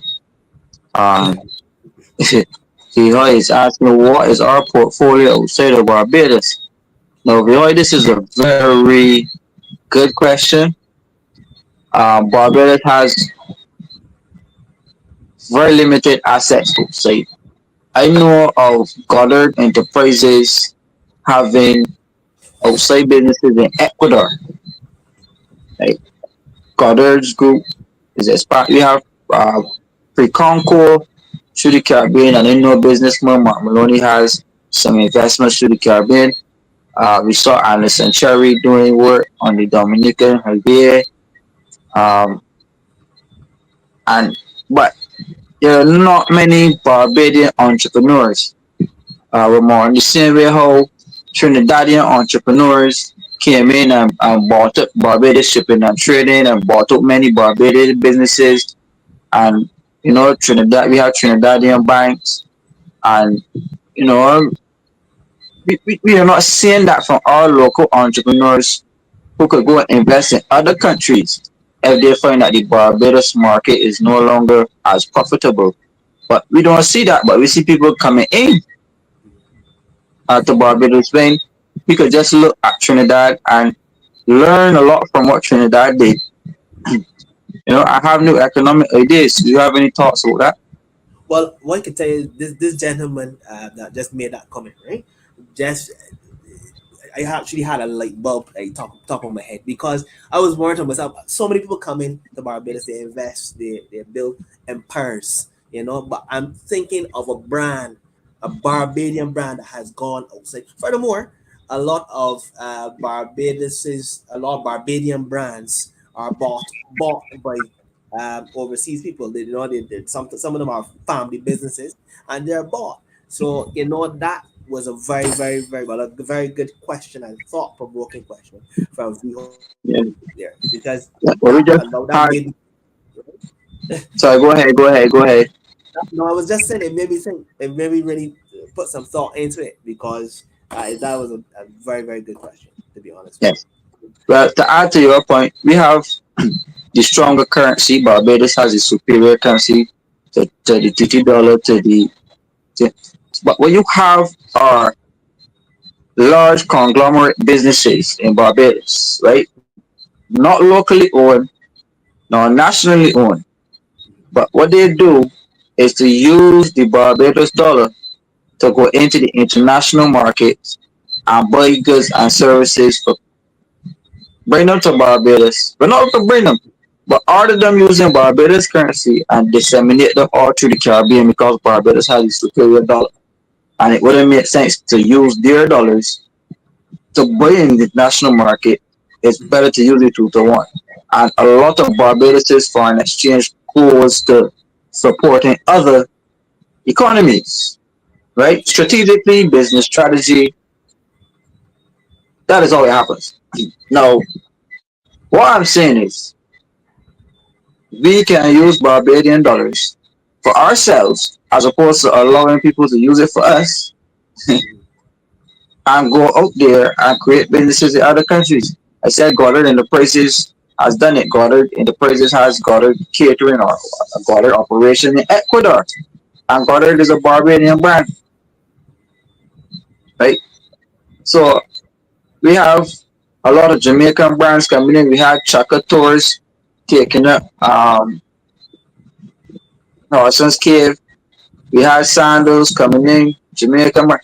So we have a lot of brands coming into Barbados, but where are the Barbadian brands in terms of businesses and how are they expanding through the region?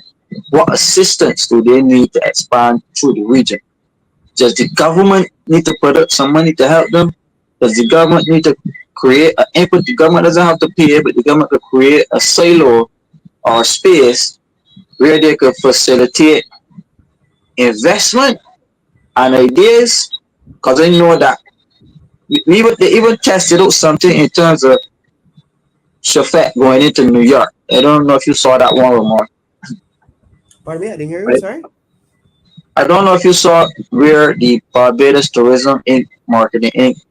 had a Shafet um, van overseas in New York, Oh, and they were giving away royalties and stuff. definitely I did. Yeah, because I had a friend that she was in a long line just to get a roti that she knows so well about.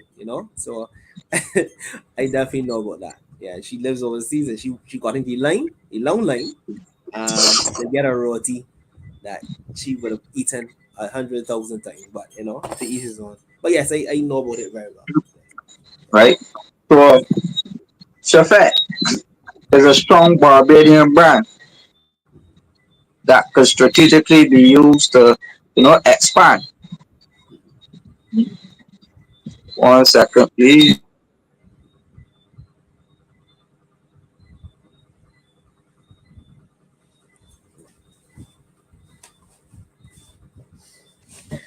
Yes, as I was saying, Shafet is a strong Barbados brand. Williams Industries is a strong Barbadian brand. Crumbs is a strong Barbadian brand. Right? I see a lot of Jamaican beef patties and a lot of stuff here being sold in Barbados. And I'm saying that Barbados could, sell. I think we need to pay more focus on alcohol and rum, right? So that is an area that we need to consider, but that's a whole total show. So we don't want to go off too far. But that was a very good Yeah, yeah. question.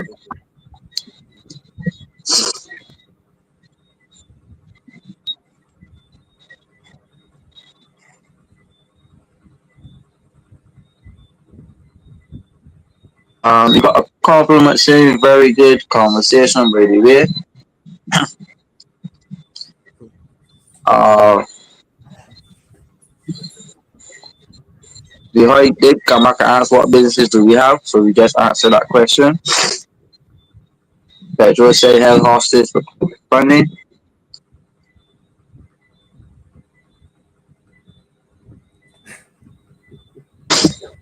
You always say it's a good thought. Hopefully, when they work for the MF, they will bring some integrity and probably task the MF. Yeah, so are there any businesses that government own? Somebody, she always saying, we always female. Thank you for answering that. So she's saying, Kimar, maybe we can have a show on how we can seek investment globally and help this country. I agree. Instead of coming to the black community, but that too was a strategy. Yeah, somebody said Harris Bench has companies in other islands. Christopher Harris is saying we must remember Barbadians are reservoirs by nature, which is all true, but we need some risk takers. We can't keep saying that. We need some risk takers. And I'm glad that Christopher he raised that point, right? The other one of the questions I asking as well too.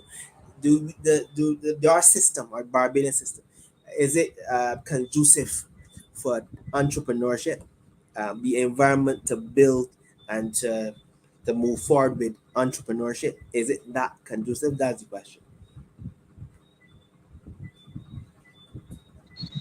Well, we know the pressures and pains of entrepreneurship, Ramon.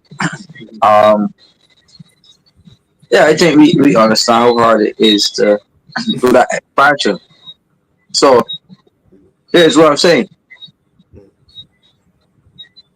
the banks not lending us money, the credit unions getting tight with money, private sector don't want to take the risk to invest.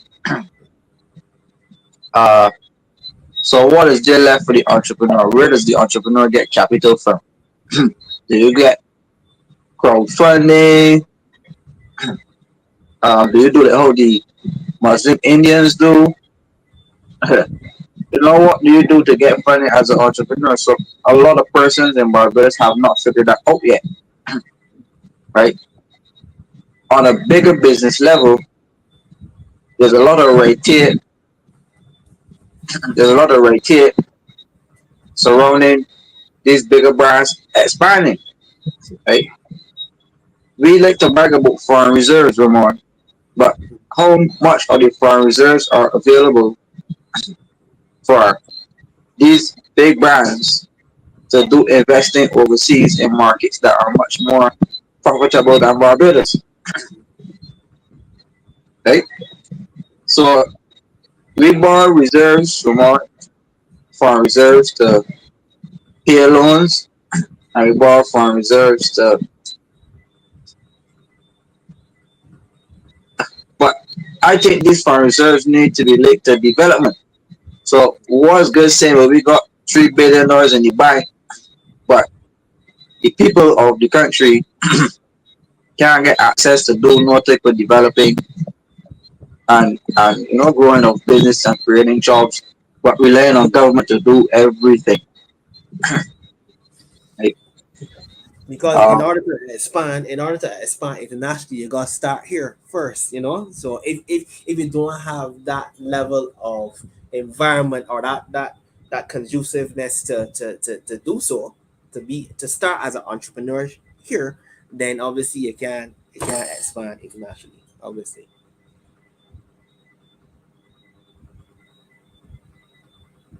yeah, somebody here is saying I challenge you against to think more of investment and crowdfunding local businesses. Any response? Investment and crowdfunding. But again, I want to be knowledge about give me some knowledge regarding the crowdfunding. You know, crowdfunding again. I open to all avenues. You know, I'm open to that for sure. So I need some more knowledge where that is concerned for sure. And God show you Kimar on the off for Well, sure. I try my best, but I'm Thanks, also Bihoy. open to. Thanks, Bihoy. Yeah. Yeah. Um, so this is saying that we as a people start looking at our own financial institutions and mortgage organization. Calvin McKenzie is saying that entrepreneurship is not fostered in Barbados. Blacks are encouraged to get certificates and enter Yeah. the civil service, Yeah. but the other groups groom their children for business. Yeah. Somebody said, remember the susu or what they call a meeting. We need to remember that we were an ingenious people. Like, let me tell you, saying it seems that we are selling out left, right, and center. Look at Barbados shipping and trading, Barbados Light and Power, the mutual, St. Sense, even the government. They're saying we can pop up small business. Um, Having the same blacks provide the consumer class for other races. He told you that get locals to invest and you pay a small dividend. Federal general is saying government must earn income to finance social activities and not just set the field for private investors to make profits. So you see, you're getting a lot of feedback coming in, Ramon, for your Yeah. comment. Yeah. Any response before we move on? No, I just eager to find out about these other investment opportunities. To be honest with you, that's about it. Yeah. Vihoy is on the ball tonight. Yeah. Well, I work, normally these network marketing schemes. Yeah, So Cool is coming in with excellent comment here, saying that Timor, in order to invest outside of Barbados, you need access to the US. To invest outside of Barbados, there are a lot of restrictions around this. okay. And this is the point. This is the point.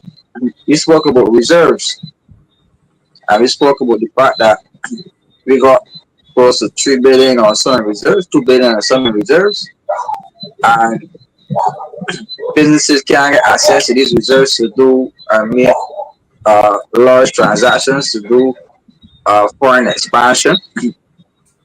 Remittances, remittances, where people migrate to other countries for work, make money, and send the money back home to their families. That is big business around the world. And those persons older than me can remember when many Barbadians left here to go on the Panama Canal. Um, Many Barbadians who left during Rush generation, went to England, went to America, Canada, and worked and sent money back home. Many Guyanese do it in Barbados, many Jamaicans do it in Barbados, paying sanctions, insurance live here in Barbados, and they send monies back home down to the islands to families, barrels of food and of other things, right?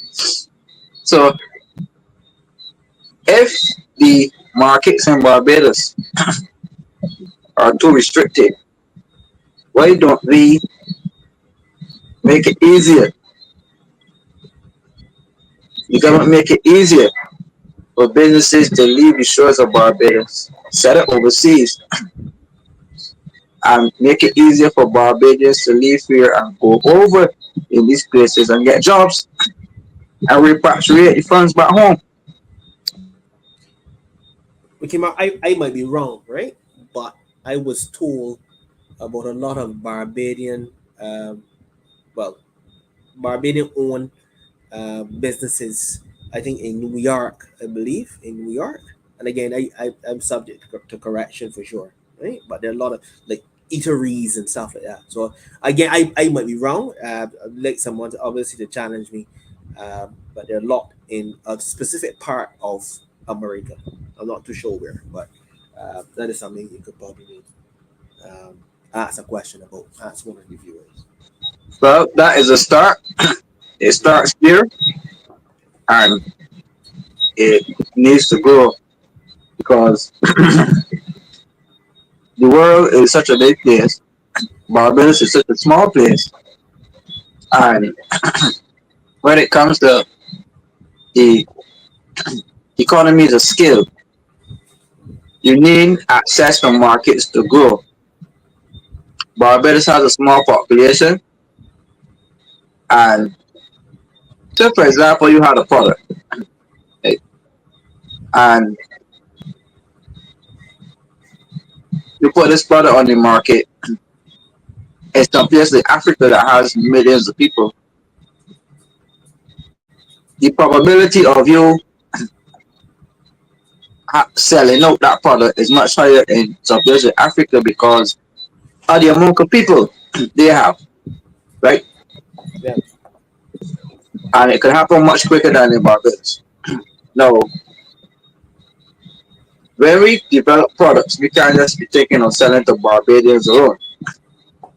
We need to be thinking of how can we sell products to the world, right? And in US dollars, right? How can we sell products to the world and in US dollars to earn foreign exchange, not just to bring it to Barbados and give it to the bank, but to use it for ourselves, for consumption, right? Um,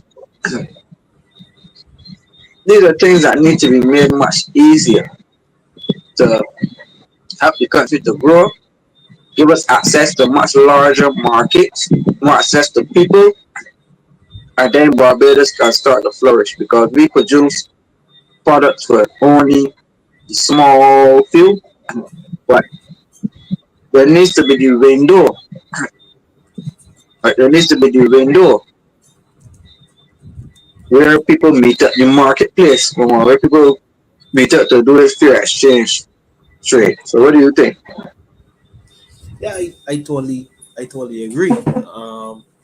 I think as I said all the time that or I said just now, subject to correction, but there are Barbadian owned businesses overseas in New York, I usually hear about my family members who live abroad. They talk about this particular Barbadian, and all the Barbadians go there to eat at this one place, etc., etc.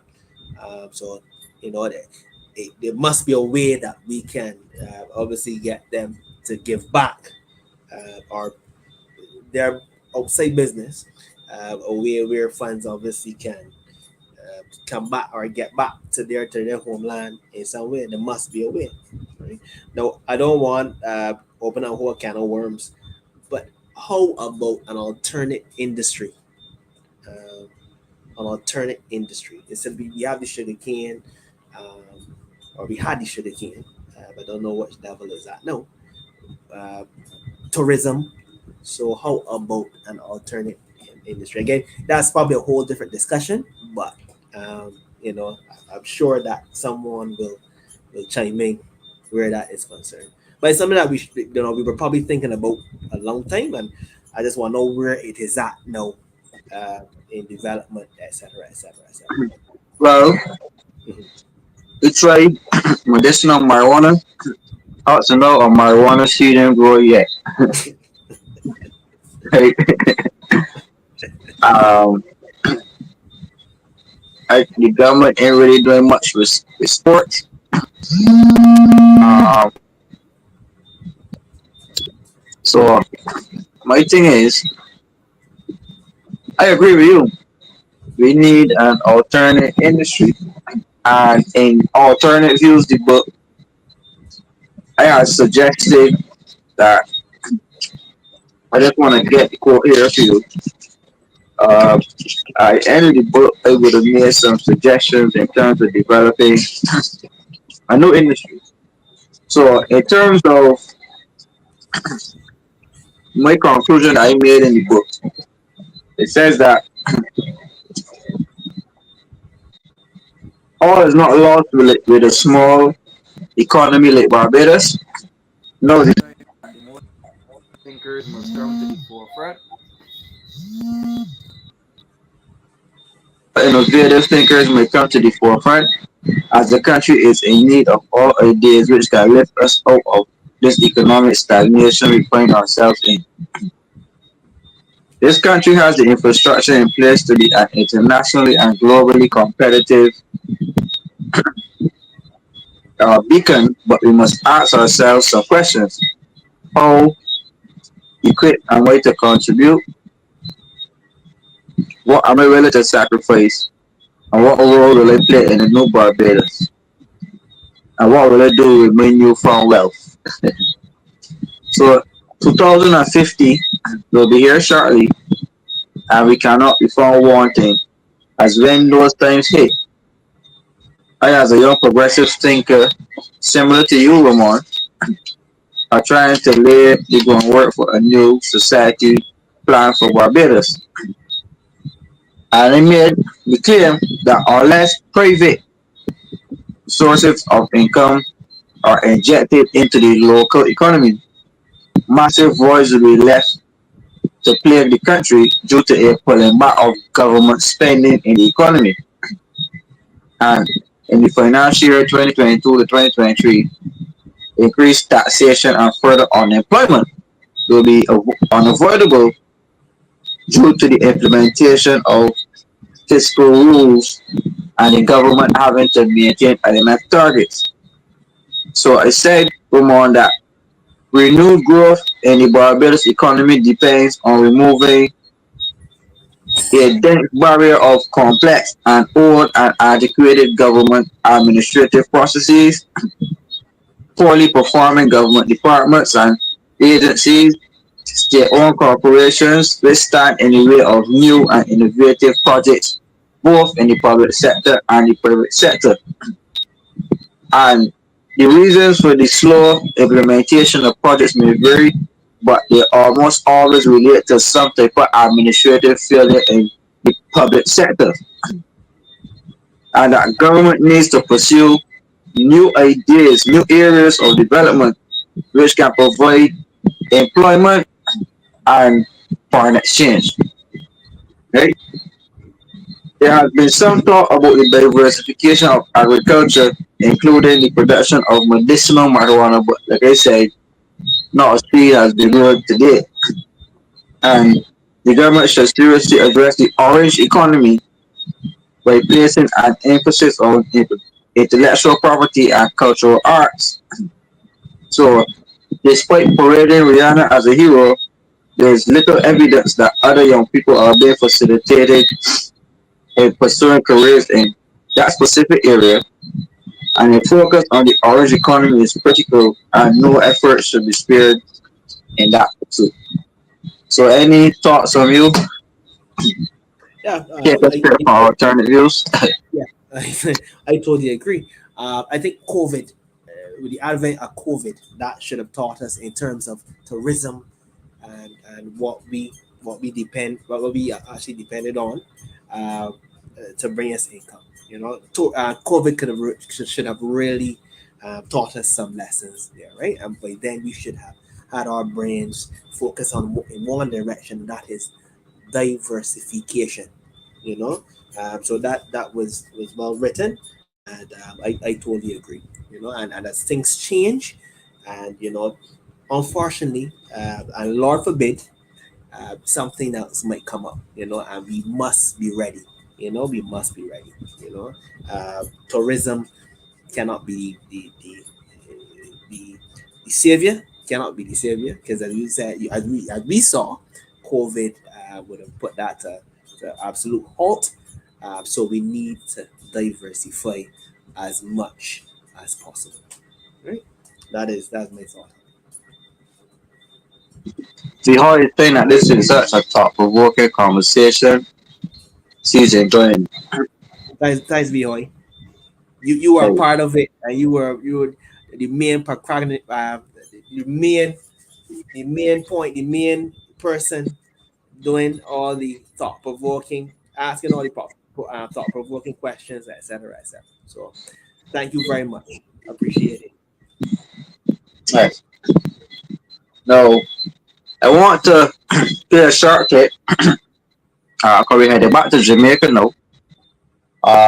From Nigel Clarke, Dr. Nigel Clarke, where he's speaking about maintaining Jamaica's fiscal rules. discipline. They will I be just give him an responsible ear. for providing a independent second opinion on Jamaica's fiscal path uh, in accordance with the prescriptions in our fiscal responsibility framework. More specifically, the Fiscal Commission will be producing several reports each year. On the tabling in the House of Parliament of the fiscal responsibility paper.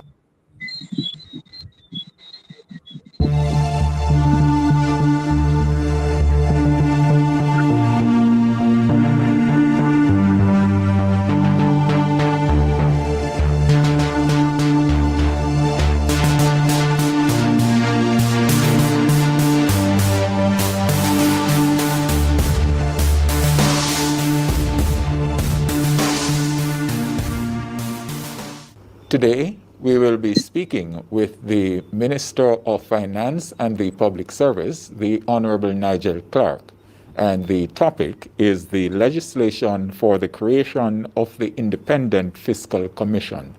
Good morning, Minister. Good morning. The Senate passed the Independent Fiscal Commission Act on Friday.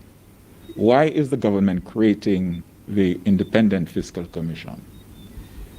Well, we as Jamaicans have had the experience, and we know that when governments pursue unsustainable finances, the impact is generational. It doesn't just impact a single year or a single 2 years, but it impacts an entire generation who suffer from the inability of the government to allocate to critical areas such as health and education, to invest in capital expenditure that can improve the quality of life. We have seen how unsustainable fiscal management crowds out the private sector and doesn't allow for dynamic economic activity where people can be employed and the country can prosper and grow. Out of that realization and out of our experience as Jamaicans, we feel that it is absolutely imperative that we deepen and strengthen and institutionalize fiscal responsibility in Jamaica now and into the future. And an independent fiscal commission represents an institutionalization of fiscal responsibility for Jamaica now and over the long term. Yes, no, I hope you heard that short clip from Nigel Clarke, the Minister of Finance in Jamaica, who's now going on to the IMF. And he's saying that with bad fiscal management, right? So, fiscal management will simply mean the way how the government manages its spending, the way how the government manages its revenue earning potentials, and if a government overspends and engages in corruption and theft, obviously that impacts on the overall morale and the overall confidence that uh, investors would have in your economy. And the specific economic indicators that investors look for.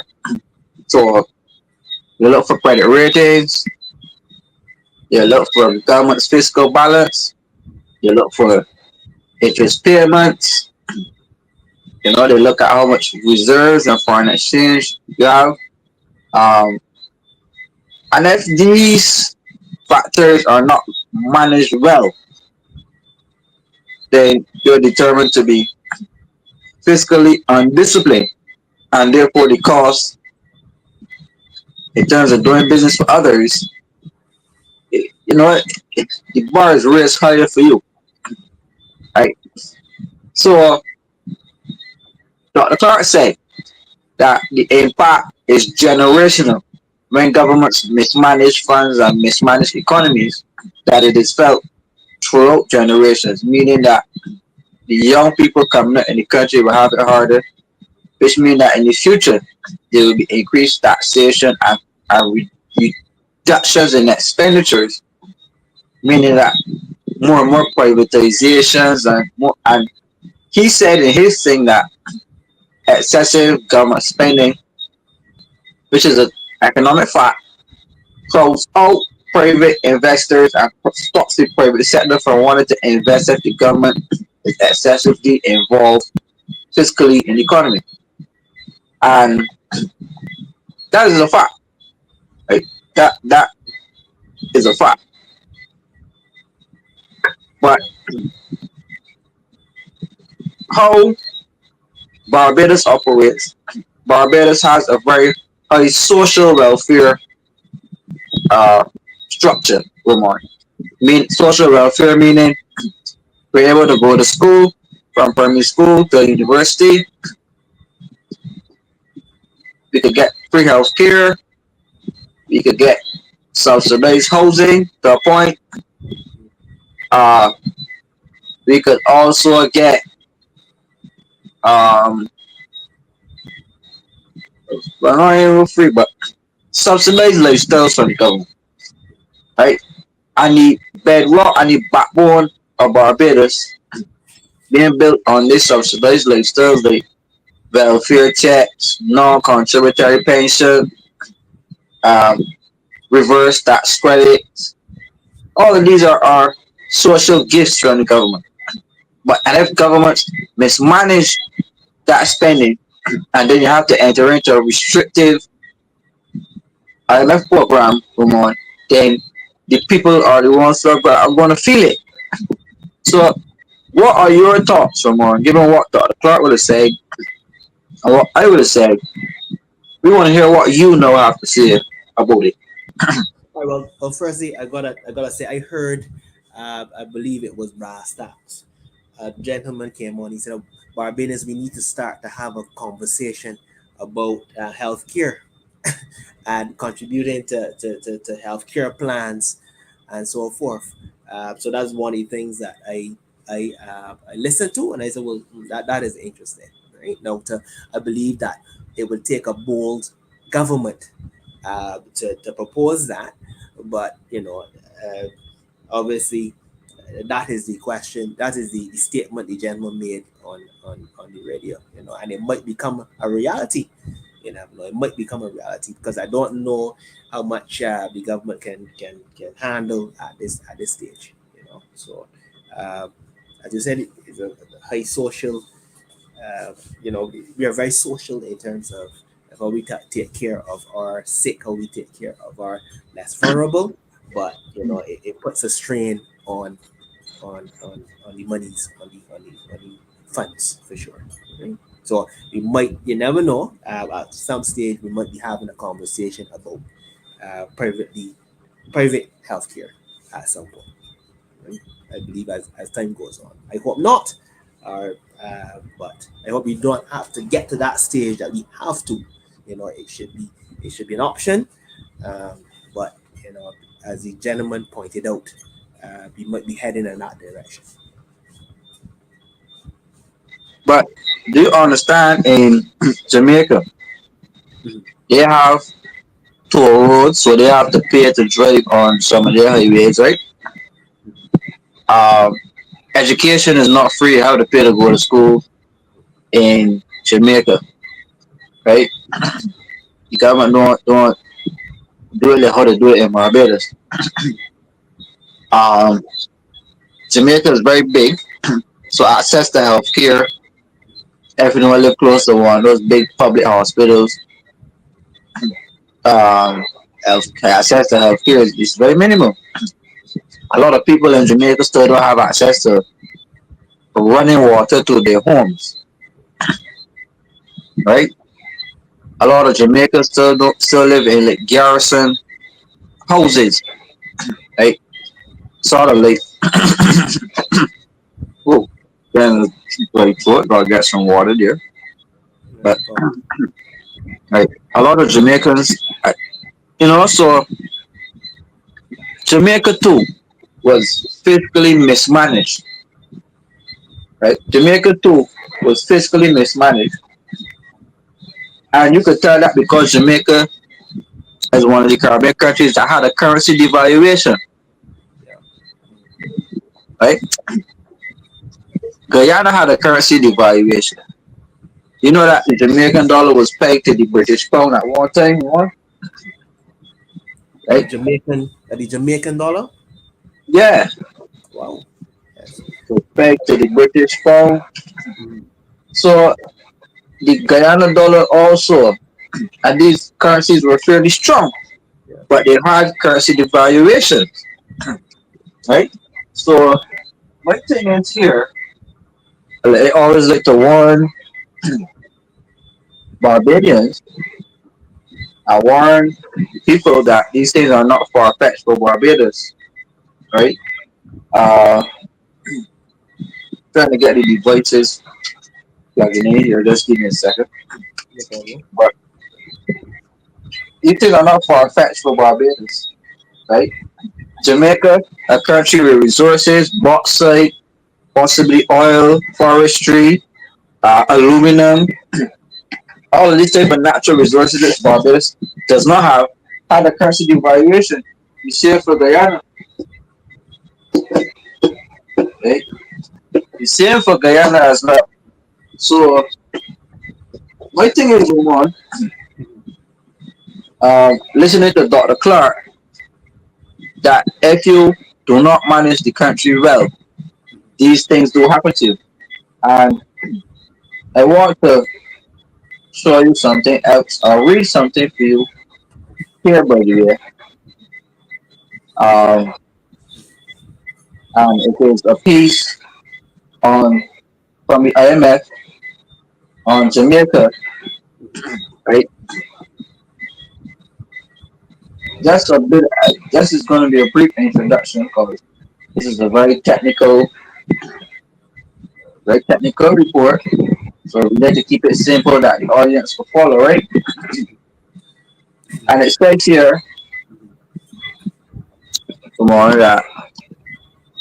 That's yeah. Correct. Yes, you may have to take a picture, right? Beautiful. It says that the IMF on February 4th, 2010, uh, the executive board approved a 27-month standby arrangement, which amounts to $820 million. And the pillars of the program were fiscal consolidation and institutional reform. And as I discussed with you guys on the show, fiscal consolidation is basically cuts to government spending, increasing revenues, meaning increases of taxes, uh, levies, fees, those type of things, and privatization, including fiscal responsibility legislation and central treasury management, public debt restructuring, right? Same thing happened in Barbados, which was completed as a prior action under the program, financial sector reform, and to improve consolidated supervision and the regulation of non-banks. So non-banks will be like some museum mortgage companies, financial loan companies, insurance, right, Ramon? Insurance. Yes, yes, please. And at the time, at the end of the mission, the Minister of Finance, who was Audley Shaw, uh, he was a Minister of Finance in the Jamaica Labour Party. I think I try to get his picture here. Right.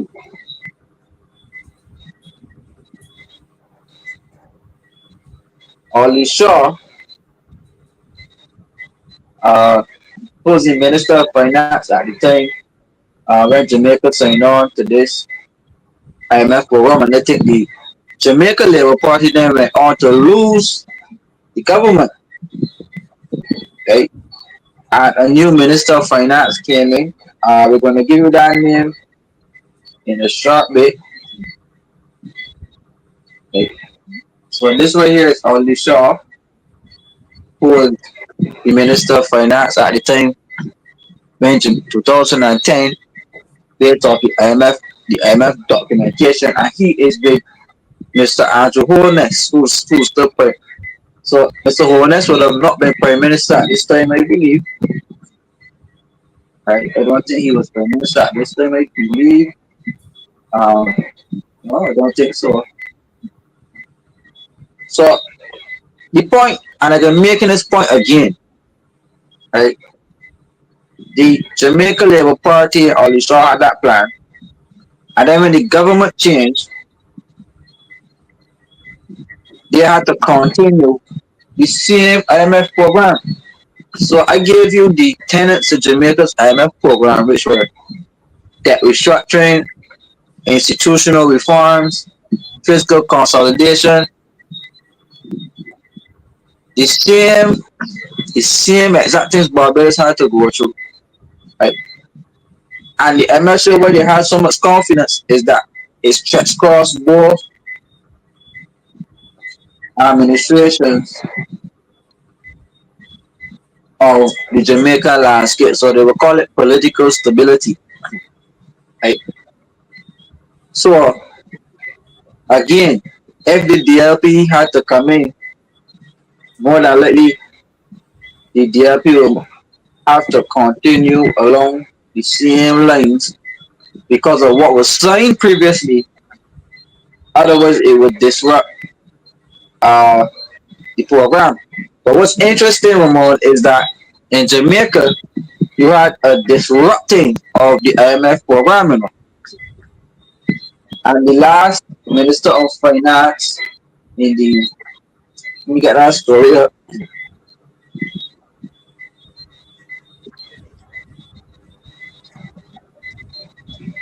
2000 2013.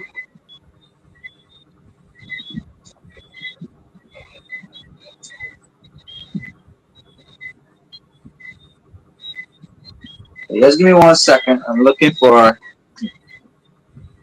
a clip. Right. The IMF program in Jamaica was disrupted, and when the new government came in 2016, Pedro gave me the year. Bonus came in 2016. When he came in, he actually continued, picked back at it and re-engaged the IMF and saw through the program, and Jamaica was able to have at least 6 or 7 years of no taxes, no tax raises for 6 or 7 budgets or more. Right? And that is why Nigel Clarke is being hailed as a star, because he was able to see through uh, Jamaica through the turbulence of having a disruptive IMF program. He was not initially the Minister of Finance, but he's, he would have been working at what level. So by the time he came in, the successes of the program and then pushing the climate agenda, you know, he was recognized for the role. So I want to ask you, Ramon, looking in, because we look at the Jamaica a lot as Barbadians, right?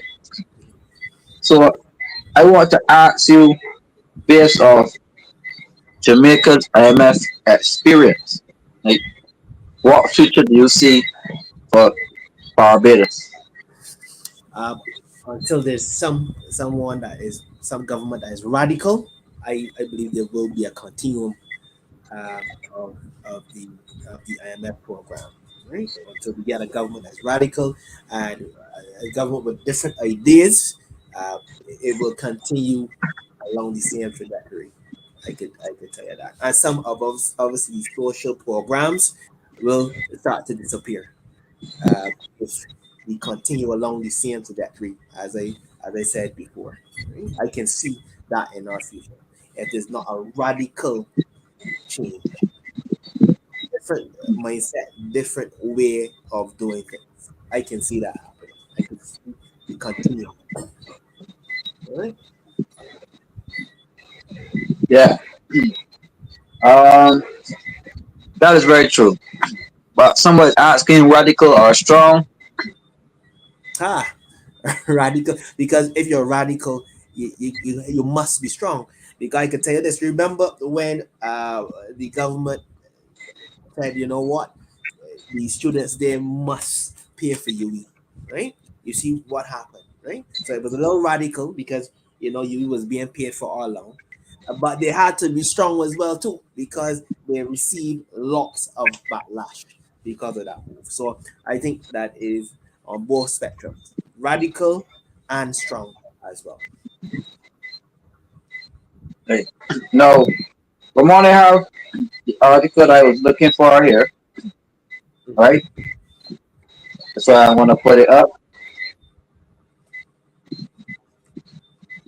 And it says here, this is a very interesting story coming out of Jamaica, now. Like a very interesting story. And remember, we are referring to Jamaica all the time is because what happens over there again impacts here, Yeah, yeah, it will. right? It will. And I just want to put it up. I had it good here, but have it now. So we're just gonna We gotta take a um look. Yeah. put it. We're just gonna put it. This one put me. Yeah. And it says here, IMF finally concedes it was wrong. IMF finally concedes it was wrong. And it shows the here you can see the guy, Dr. Peter Phillips, right? Dr. Peter Phillips.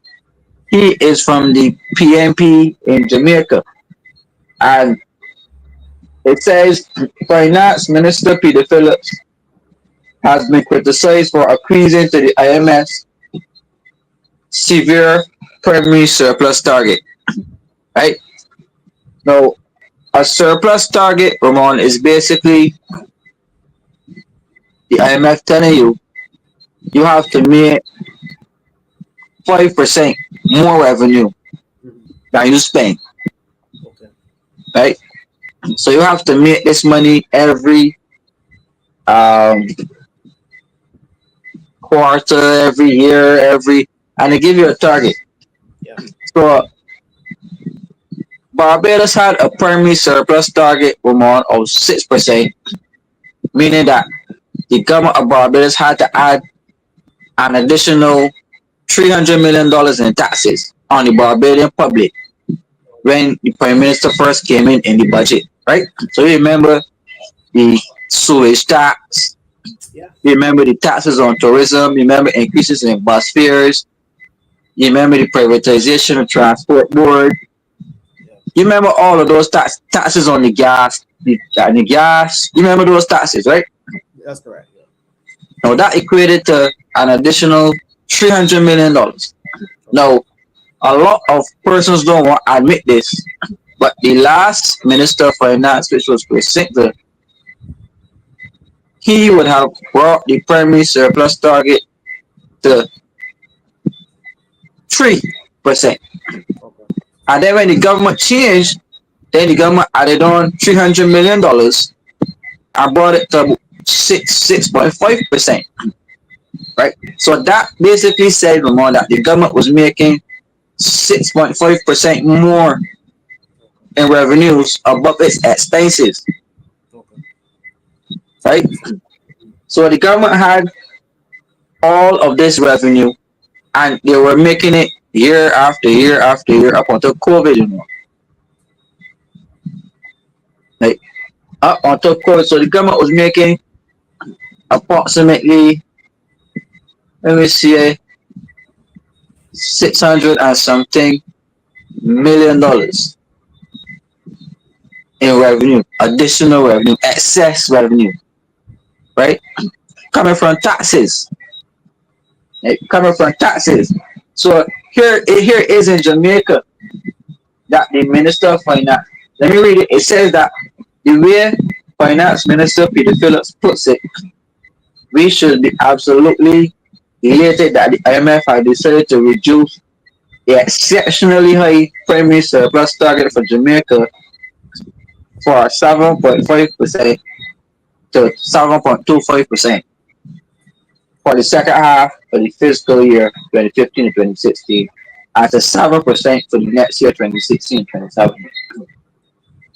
When one listens to Dr. Peter Phillips on the political campaign trail, it makes it clear that any comment other than the adulation for the IMF move is to pick a fight with the fund and with influence to be somewhat ungrateful for the $4.1 billion of extra cash for the fiscal year. Our money, mind you, bestowed on us by the benevolence of the IMF. Right? So that is the same thing I was just telling you.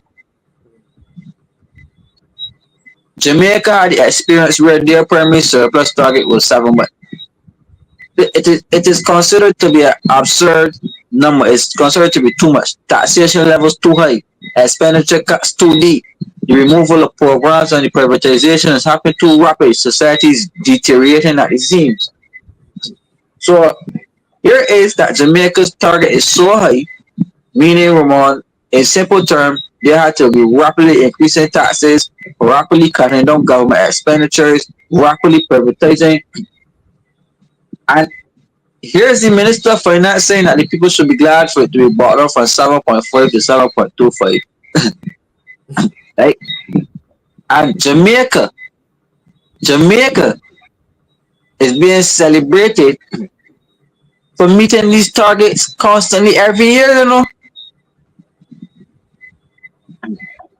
Right? mm, So this right here is the sole reason why Dr. Clarke, now the face of the program, is being heralded and Jamaica is being heralded because Jamaica were able, and as you saw what's being written here, it was bestowed upon us by the benevolence of the IMF.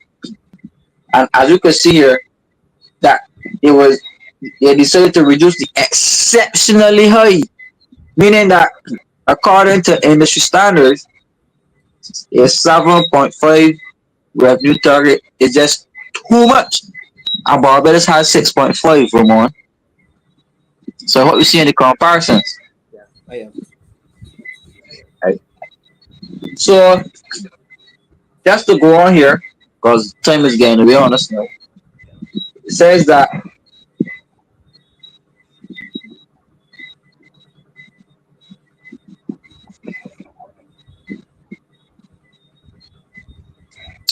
this stuff is getting a little too political now, so I don't want to. So it said that the IMF requested that the highest ever primary surplus target required of any country in the world was Jamaica at 7.5%.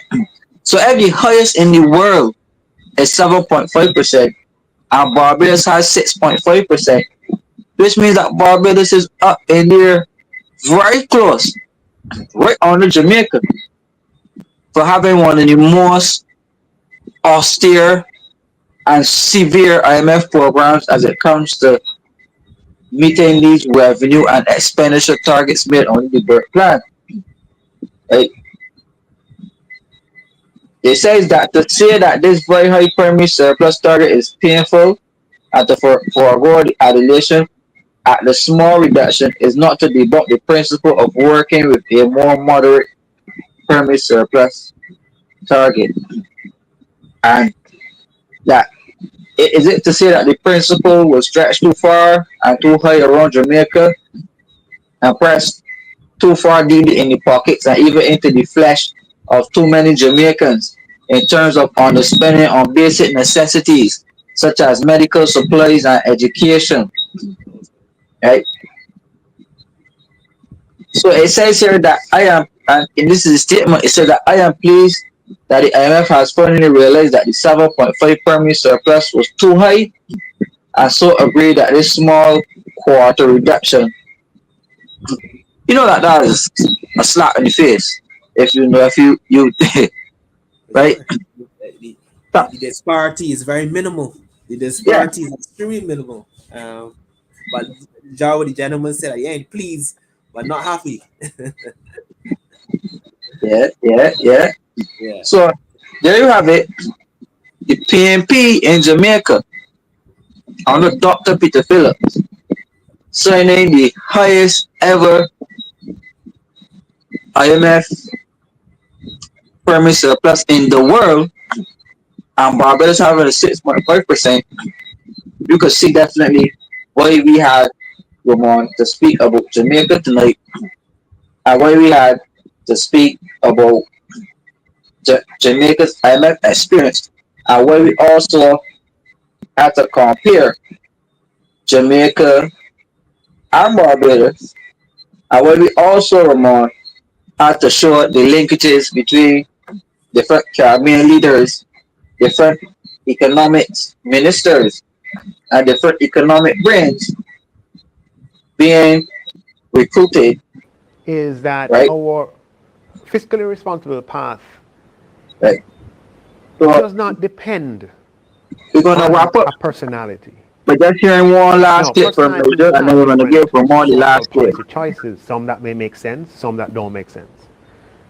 However, what we don't want is to sacrifice our fiscal stability on the basis of that, right? So we want fiscal stability to be a permanent foundation. And yes, you can choose within the parameters of what is sustainable, the policy choices that you believe you've been elected to pursue, okay? But not at the sacrifice of our fiscal sustainability. So an independent fiscal commission is able to bring to the people's attention exactly where we stand, no matter what comes out of Heroes Circle, no matter what the government may be saying or the ministry may be saying. And again, what that does is an informed citizenry, an informed media, then has the information on which they can make their own decisions and they can act and they can hold their government to account. Now, it's important to say that by construction, the Fiscal Commission is not will not agree with the government on everything, and disagreement is not necessarily a sign of anything being.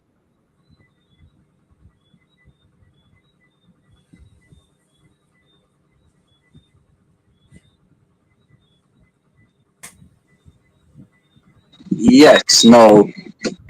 I hope you heard the last word that you made there, no?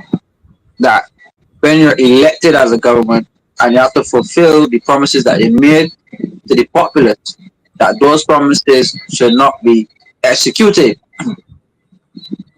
It should not be executed to shape the foundations of the country in terms of being what they call fiscally indisciplined, means splurging money, stealing money, being corrupt, mean, doing things like the whole project in Barbados, where $60 million disappeared, uh, being involved in corrupt activities like the South Coast sewage outfall, where $86 million disappeared, and we still do not have a permanent outfall, right?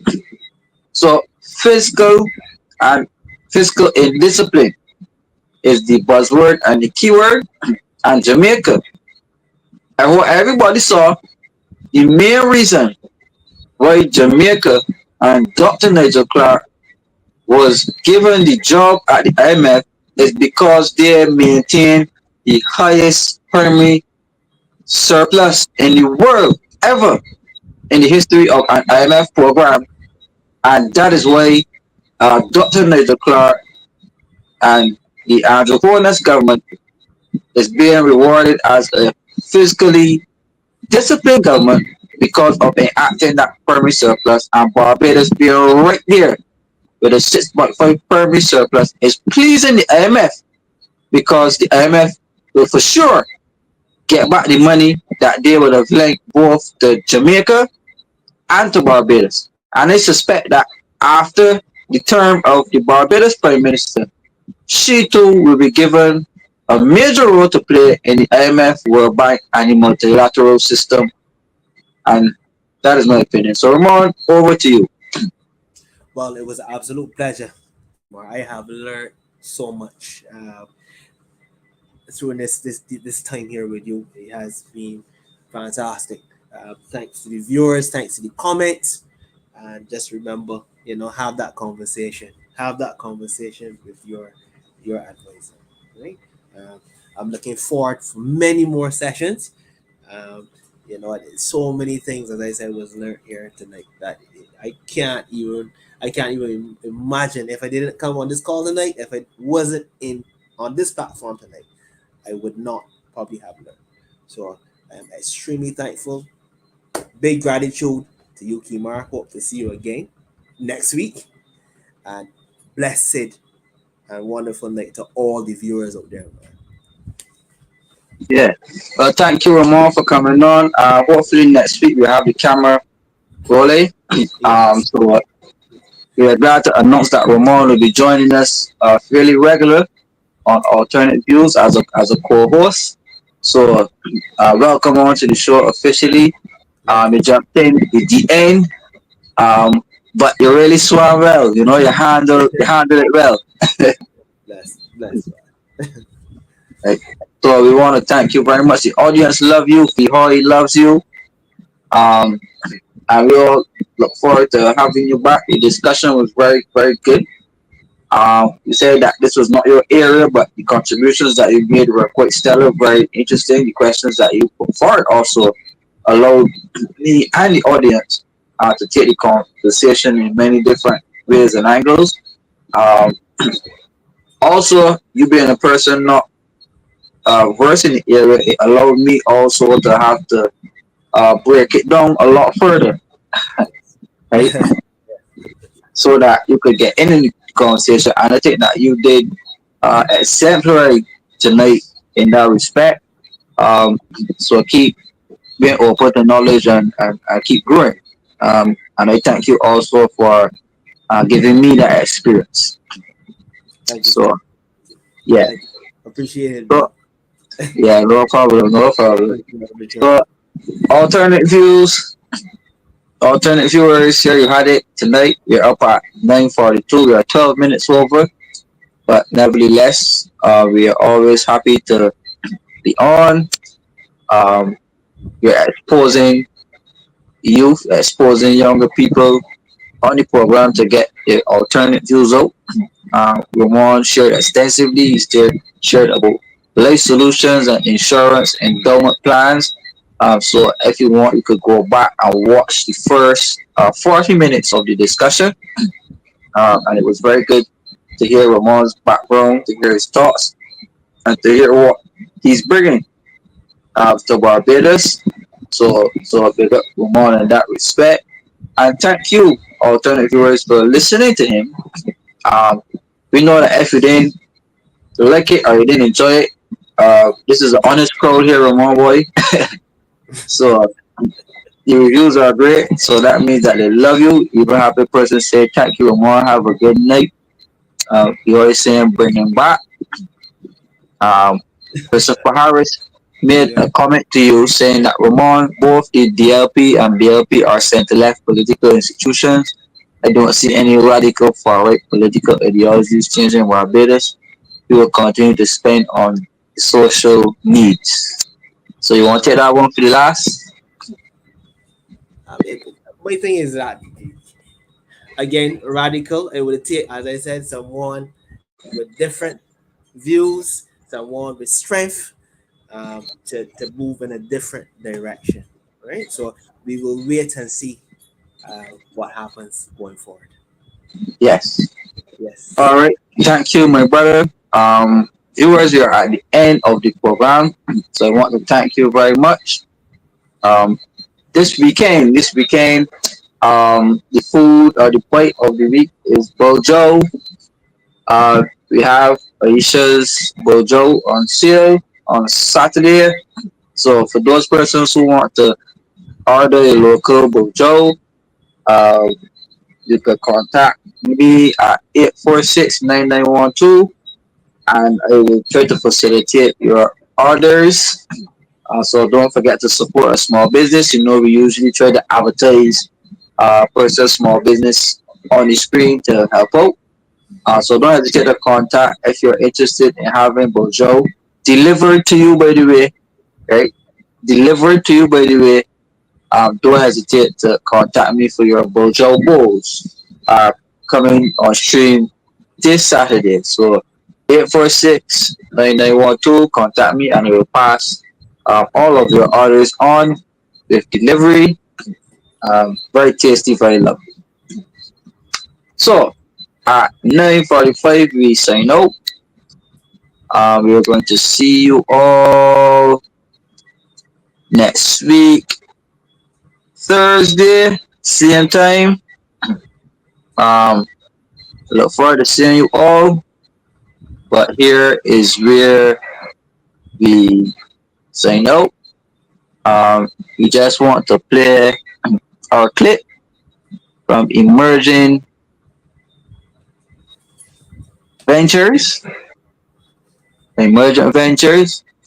We're going to play our clip and then we are going to sign off. Well, good night for now, everyone. Good morning, all. I am Kumar Stewart, and I'm reporting to you live from Dublin, Ireland, at the Emergent Ventures Conference. We're here on the sidelines, and I wanted to say thank you guys very much for your support. Alternate Views, the book and podcast, has been selected as one of the transformative emergent ventures, which was a short list for persons all over the world. So we've been recognized as a leader in economic development and a leader of transformative social change. So we just wanted to update you and let you know what was going on. So we attended the conference, and we want to acknowledge all of those persons who have supported Alternate Views, and I wish to say thank you to you all, and to acknowledge persons like Mr. Binder Calendar, Mr. Margot Trent Calendar, Dr.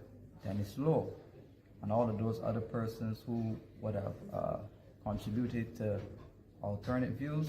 So I just want to update you, the Barbadian public, as to the Alternate Views being selected as a global thought driver, and say that I wish to express my utmost gratitude to you all who watched Alternate Views, and who bought Alternate Views book. I'm doing my country proud, and I'm doing. Good night, everyone. That is the end of the show. Bless and love. Good night.